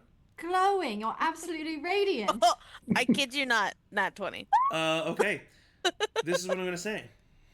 With a natural delighted. 20, not only do you see the shimmering, but for a brief second, when you look at that shimmering and a bit of the glint catches your eye, you hear that melodic note again. And then what sounds like the lovely sound of a heavy tome page turning.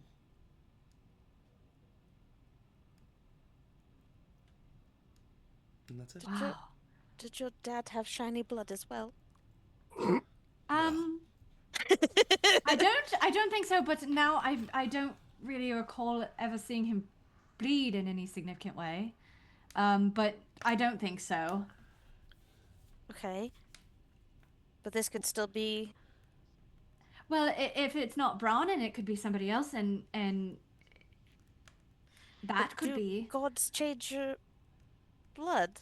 Gods can do a lot of things, I've heard. I'm just concerned of I don't know what god this is, and I've not reached out to any. Well, maybe, I mean, at least it's healing, but... yeah. Oh, now I Are don't you want to nap. I want to go to the library. Go to the library.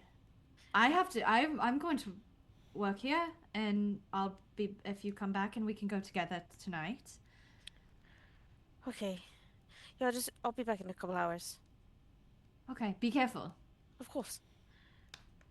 And she's like already just like thinking and like grabs some like empty notebooks and Yeah. just like I think kind of rushes out the before door. she leaves, I would, knowing Pip and knowing that she worries as she's leaving, I would be like, it could be a good thing. Yeah. And she goes. All right, you head off. Sybil, you're left alone with Norbit. Mm-hmm. What do you do?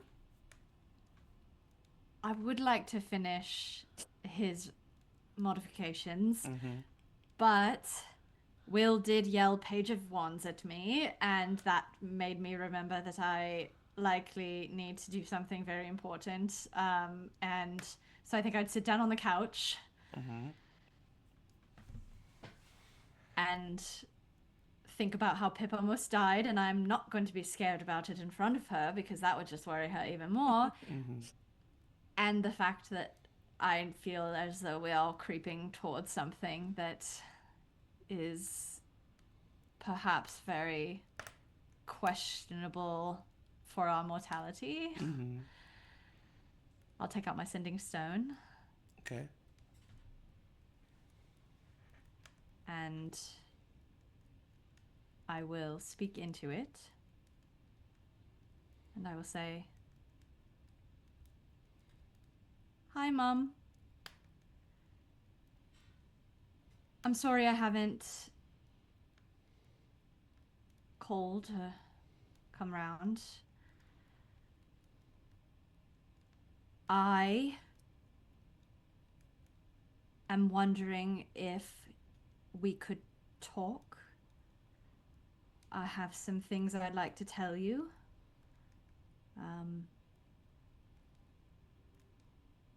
And I love you. And tell Dad I love him. And tell Aiden to be good. And tell the twins to stop whatever ridiculousness they're doing. And tell Fiona that I love her too, and that I'll come visit soon."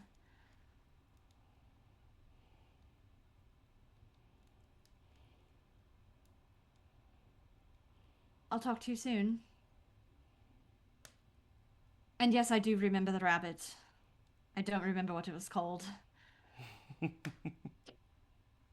Bye. Oh, I'm sweating. I mean, as soon as she's able to mount the words, you immediately get a response back. What is wrong? Something is very clearly wrong with you. Why are you telling us all you love us? What is happening? Something's wrong. Everything's fine here. Everything's okay. Your father's cranky. The twins are trouble. Everything's as normal. But what is wrong? You seem distraught. You know that I can come to you right now if you need me to. So if you need me to, just tell me. Okay? I love you, dear. You're not going to be able to respond to this, so I'm going to send you a message in just a moment. And then the sending stone message stops. And then in your head, you hear, Darling, I'm worried. You sounded upset. I hope you're all right. Again, I can be there in a heartbeat. Do you need me there? That's what you hear.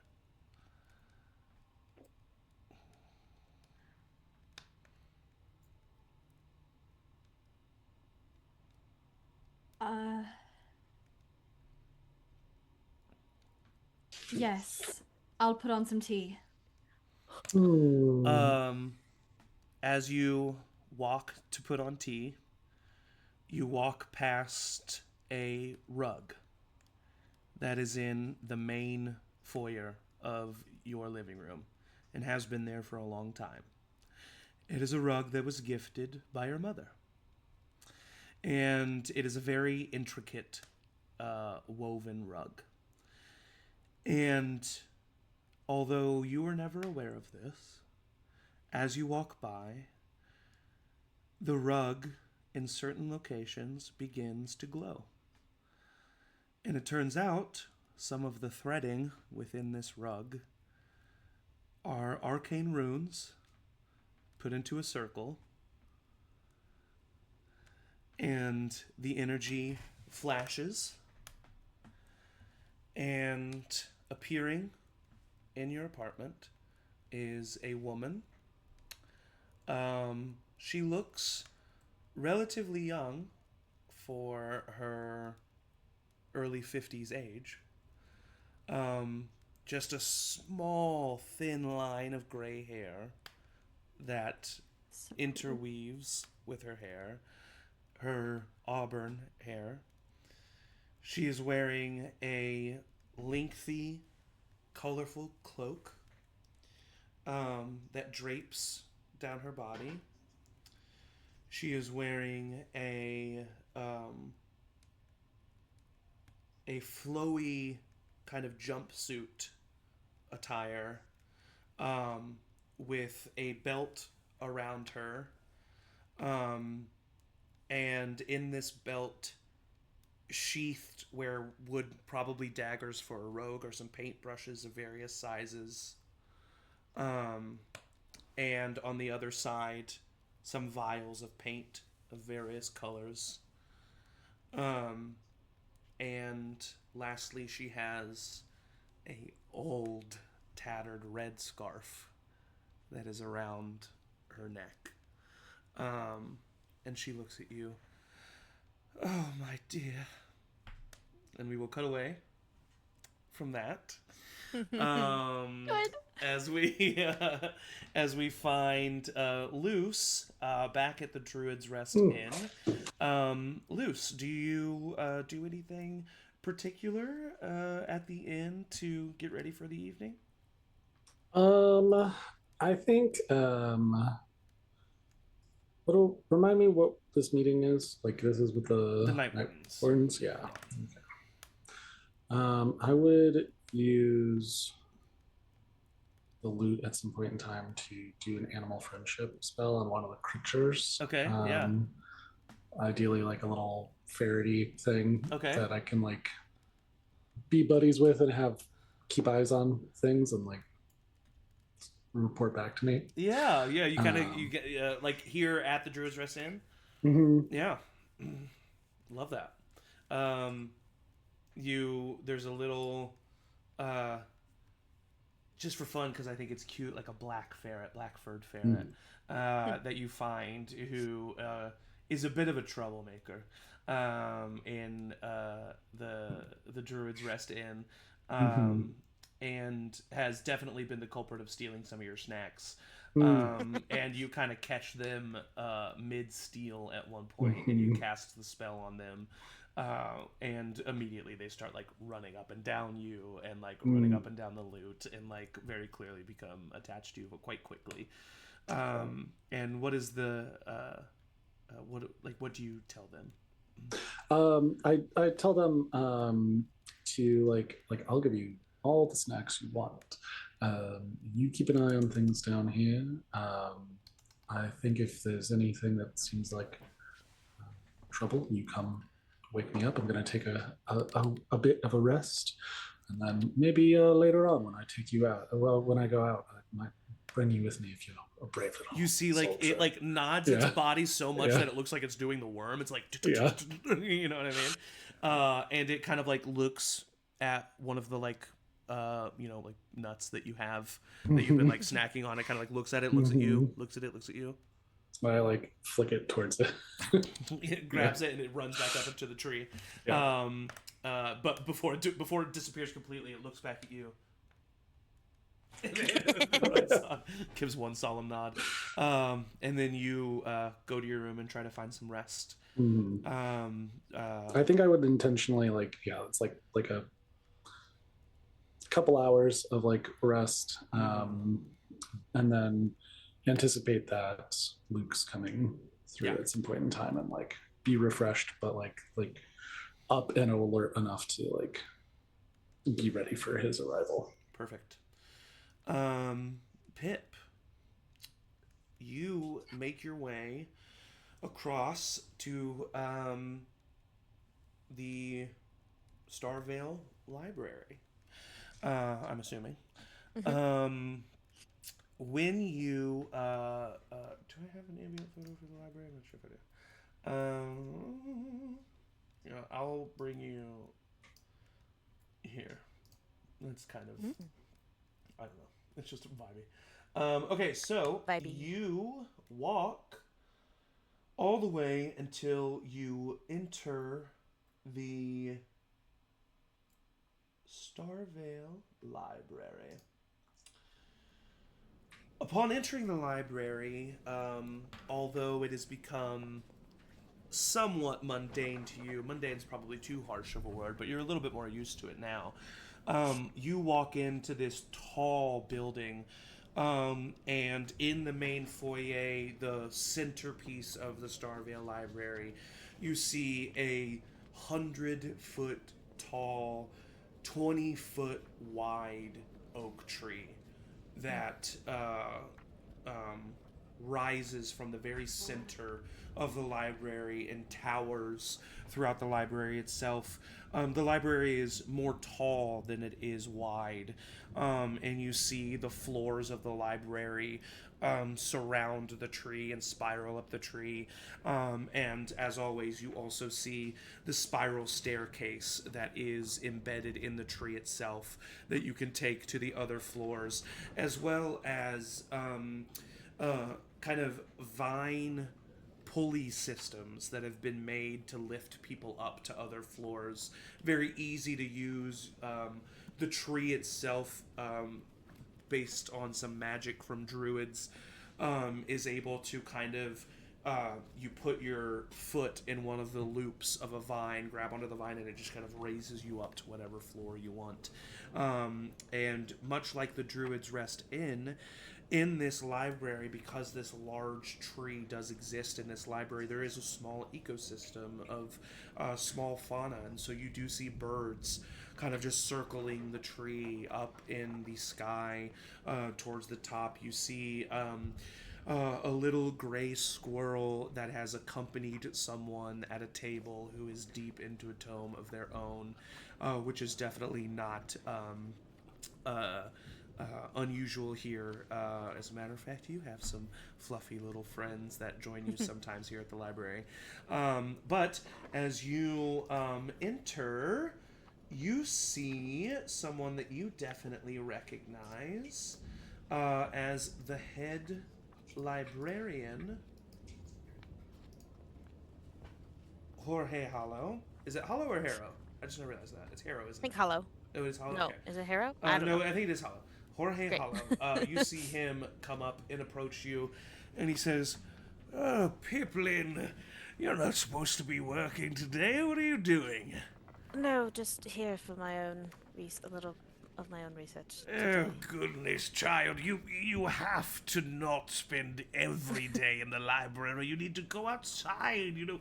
You need to experience things. You need to have adventures. And you need to and you need to go and I'm never gonna talk you into it. You're gonna be here way past when I am long dead and gone. That would be the hope. But hopefully that's also very far from now. Well, if anyone were to take my place as the head librarian, I would hope it would be you, Pipplin. It would be quite an honor. And a dream, quite honestly. Well, like you said, that's far off. I may be old, but I'm still spry. And he does a little dance. What are you looking for today? What are you interested in? Yes, well, I did actually have a bit of an adventure today, and Oh. some crazy things have come up with a new group of people. Crazy. Yes, one of which being, one of them recently discovered that they have shiny blood, not witch, just Oh. in the sense that the liquid is shiny, but actually almost as if Sounds there's like some some kind of glow. disease. That is what I would like to research. Can't be to help good. them. Definitely can't be good. Yes, well, for Your my friend's blood's sake, supposed I to be hope that- boring and open and not glossy. Matte, Yes, as they say. right. So I'm hoping to do a little research to ease their mind that Oh, of it's course, yes. probably nothing to be worried You need to about. know the extent of the bad news to give them. I understand. Yes. Well. Yes. Well, you don't need my help. You know where everything is. Yes. I'm Clean just up going after to. yourself. Of course. We'll pop by and say hi to Meatball and then be on my way. Oh, little meatball. I saw him the other day. He is a little shit. But I love him. Yes, that is accurate description, and also why I love him. I think. Yes, of course. All right, off you go. And I am going to the potty. He makes his way to another place in the library. Give me an investigation check at advantage, Schwert? or a history check at advantage, Okay, let's see. and tell me what you are looking for, Pip. Okay, I'll do investigation because I have proficiency with that, Okay. so I get advantage +1, Okay. and it's a higher bonus. So specifically, I'm looking for. I think I would start with, like, generally, why would a person's blood have a shimmer glow Okay. to it? Okay. And then starting with, does a god do that? And Okay. if I find no answers there, like just any other record of someone having this condition and what it could possibly mean. For sure. Sounds good. Oh no, be better. Ooh, a nat 20. The butter dice are doing me Holy very shit. nice today. Okay. Well, with a natural 20, I will say that I'll let you know what you find next week.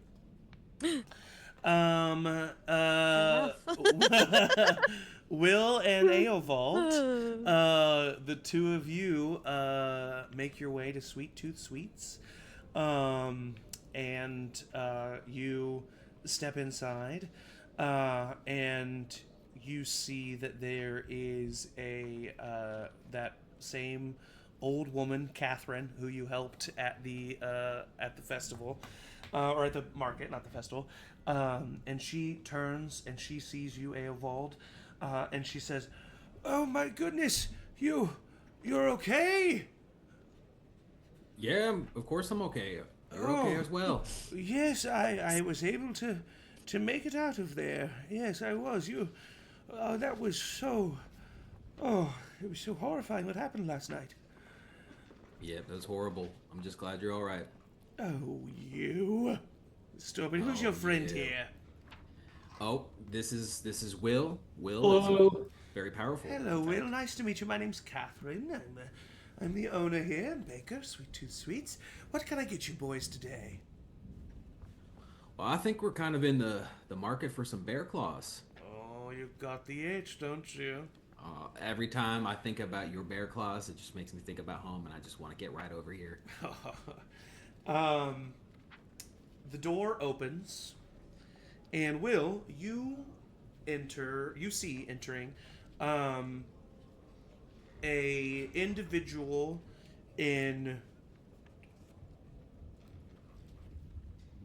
like gray-green plate armor, tall, about 6 feet tall, maybe a little bit taller, 6'2", 6'3". Their helmet is underneath their arm. They're wearing, or they have, I should say, black hair that is long and tied up in the back, and a thick black beard that is trimmed and cut to the face, but thick. And they've got a little bit of a scowl. In front of them is a halfling man wearing a servant's frock coat, like kind of like a butler coat with tails type situation. You know what I mean? And is the main guy with armor, is he human? He is human. Yeah. Okay. And this halfling is definitely very clearly some servant. He's got short brown hair, slicked back, and he is pushing a wheelchair. And this wheelchair houses an older man, graying short hair with a receding hairline, very noble attire, and he comes into the shop, and you see that Catherine kind of looks over, and she says, "Oh, Ambassador Neidhart, a pleasure." Ambassador Neidhart, as he has been named, is not looking at her and is not acknowledging her. And as a matter of fact, he has... Hey, don't make fun of me. And as a matter of fact, he has a bit of a scowl on his face. His eyes are wide. His skin and face is immediately flush red with anger. And he says, "Mr. Blackhollow, you've weaseled your way back into Crosshaven, it seems." And Eovald, you see the representation of the failure in your past. And that is where we will end this week's episode of CharmedPersons. So we will come back next week at 11 a.m. Central. So thank you so much for joining us. Really appreciate having y'all. Thank you to my players, the best players the GM can ask for. I say it every time, but I mean it every time. Every time. And we're about to have a little talk back, but you can only chat to us if you're a subscriber. Sorry. Subscribe. For everybody else, everybody say bye. Bye. Okay. And we're Wowie. back. God. Yeah. A lot of lore. A lot of lore today. I love this. A Yeah. lot of lore. Wow. Yeah, that was fun. Thanks. That was a intense combat, but that was a fun first combat. And yeah, like I said, I genuinely felt that at the beginning of campaign 3, a frustrating thing that wasn't unintentional that kept happening is that you would kind of solve something, kind of finish a task, and it would just either lead to something else, or it didn't fully, it would come back to bite you in some way. And so I kind of wanted to just give you a thing that you legitimately figured out by yourself and stopped. Yeah, it was great. You know? An encounter. Yeah. So Love it. So that's you guys stopped this ancient entity from being resurrected. Honestly, thank you for telling us because, you know, we've all been playing Of course. 900 years with you, and we're Exactly, just like, yeah. Zach would never just give us has a to mean thing. more. Yeah. I wanted to throw you a little bit of This a bone. blood thing, this shiny blood thing. That's. Yeah, I think I know. Do you? Yeah. You're a vampire from Because it Camelot. happened. I'm a vampire. Did it happen after you got the wound, or the wound is showing you that your blood is shiny? Who knows? Who knows? We're Oh gonna have to my figure God. that out. And unfortunately, I think we don't have JMO next week. Yeah, I was thinking I might be able to get back. I'm gonna talk to my Oh wife no, about something. she doesn't Because show I up don't. at the. Yeah. Who knows? We'll have to see what happens. But usually, I mean, that's rule as is. If it's only one person missing. Why does this old man hate Eovald so much? Yeah. Eovald knows, doesn't he? Of course, yes. We saw his flashback. You guys, I'm you guys excited. met Luke. Yes. Yeah. You Luke. met Luke. New party member, quote unquote. Luke was, I mean, I think I know the answer to this, but like, because like Luke probably would have existed anyway. But Luke being tied to Drea, like, was for sure. Yeah, for sure added, like, Yeah. okay. Yeah. Yeah, Nice. it was he was already connected to the Vinters, Yeah. and was already connected to them. But with that, it was too nice not to touch, and because you actually technically on the map, if you go back, you were standing right next to Venter's Magic Wares, where those two, where the daughter and the mom were. So it makes sense that they were visiting this guy that they know and visit all the time. Totally. Yeah. So it was just an easy kind of way to put those. I two love together. those like getting like outside of like our game, like Yeah. just the aspect of D&D where it's like, oh, you've given me such an opportunity to like Yeah. thread these things together. It was a now. very fun thing. Yeah, I mean, this random NPC of a random little girl who was enjoying watching you play, and it's like turned into a big thing. That's what I love about this game. And I was obviously joking about what I said about the questionnaire, but it's funny to see just how against being together Eovald Yeah. and Pipplin are, because it's gonna happen. Yeah. Or you're I gonna mean, create new what? characters, one of the two.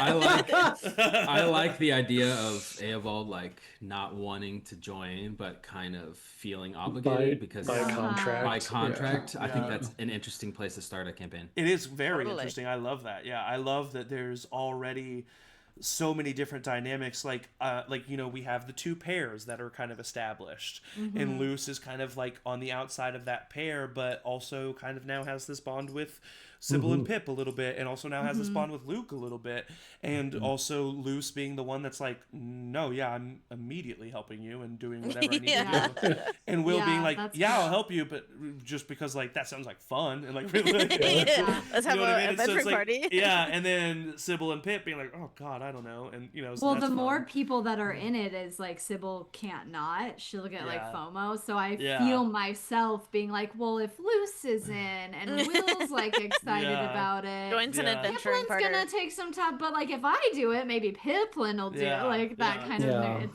And we got Posted. to see Eliana. oh, Yeah. I didn't mean to, because I know Zach. We talked about like what is the reason that you would not have access to like level 20 adventurers. Yeah. And it's Well, and to be because clear, they they're are not level parents 20. and they like retire. I know, but Yeah, we're making it. yeah. But it is fun to know that my mom hid secret runes in my rug, and now I'll be like, Mom, come over. Yeah, watch she the she movie." hit a teleportation circle rune in your rug. I thought Yeah. that What was if you really had cute given to that do rug away when you moved and then she I would know. just It'd be Very funny. materialize in It'd be someone very else's? funny. It would be very Uh, funny. But no, and I mean, obviously, like she won't be able to stay long. Yeah. She's very busy. She's got a lot to take care of. She's got a whole family. Yeah. But How many kids Um, do they have? 5. Criminy. We have me and Aiden and Kian and Elaine. I think we named after Mom, and then I think so. Fiona. Yeah, Elaine. No, it was Elaine.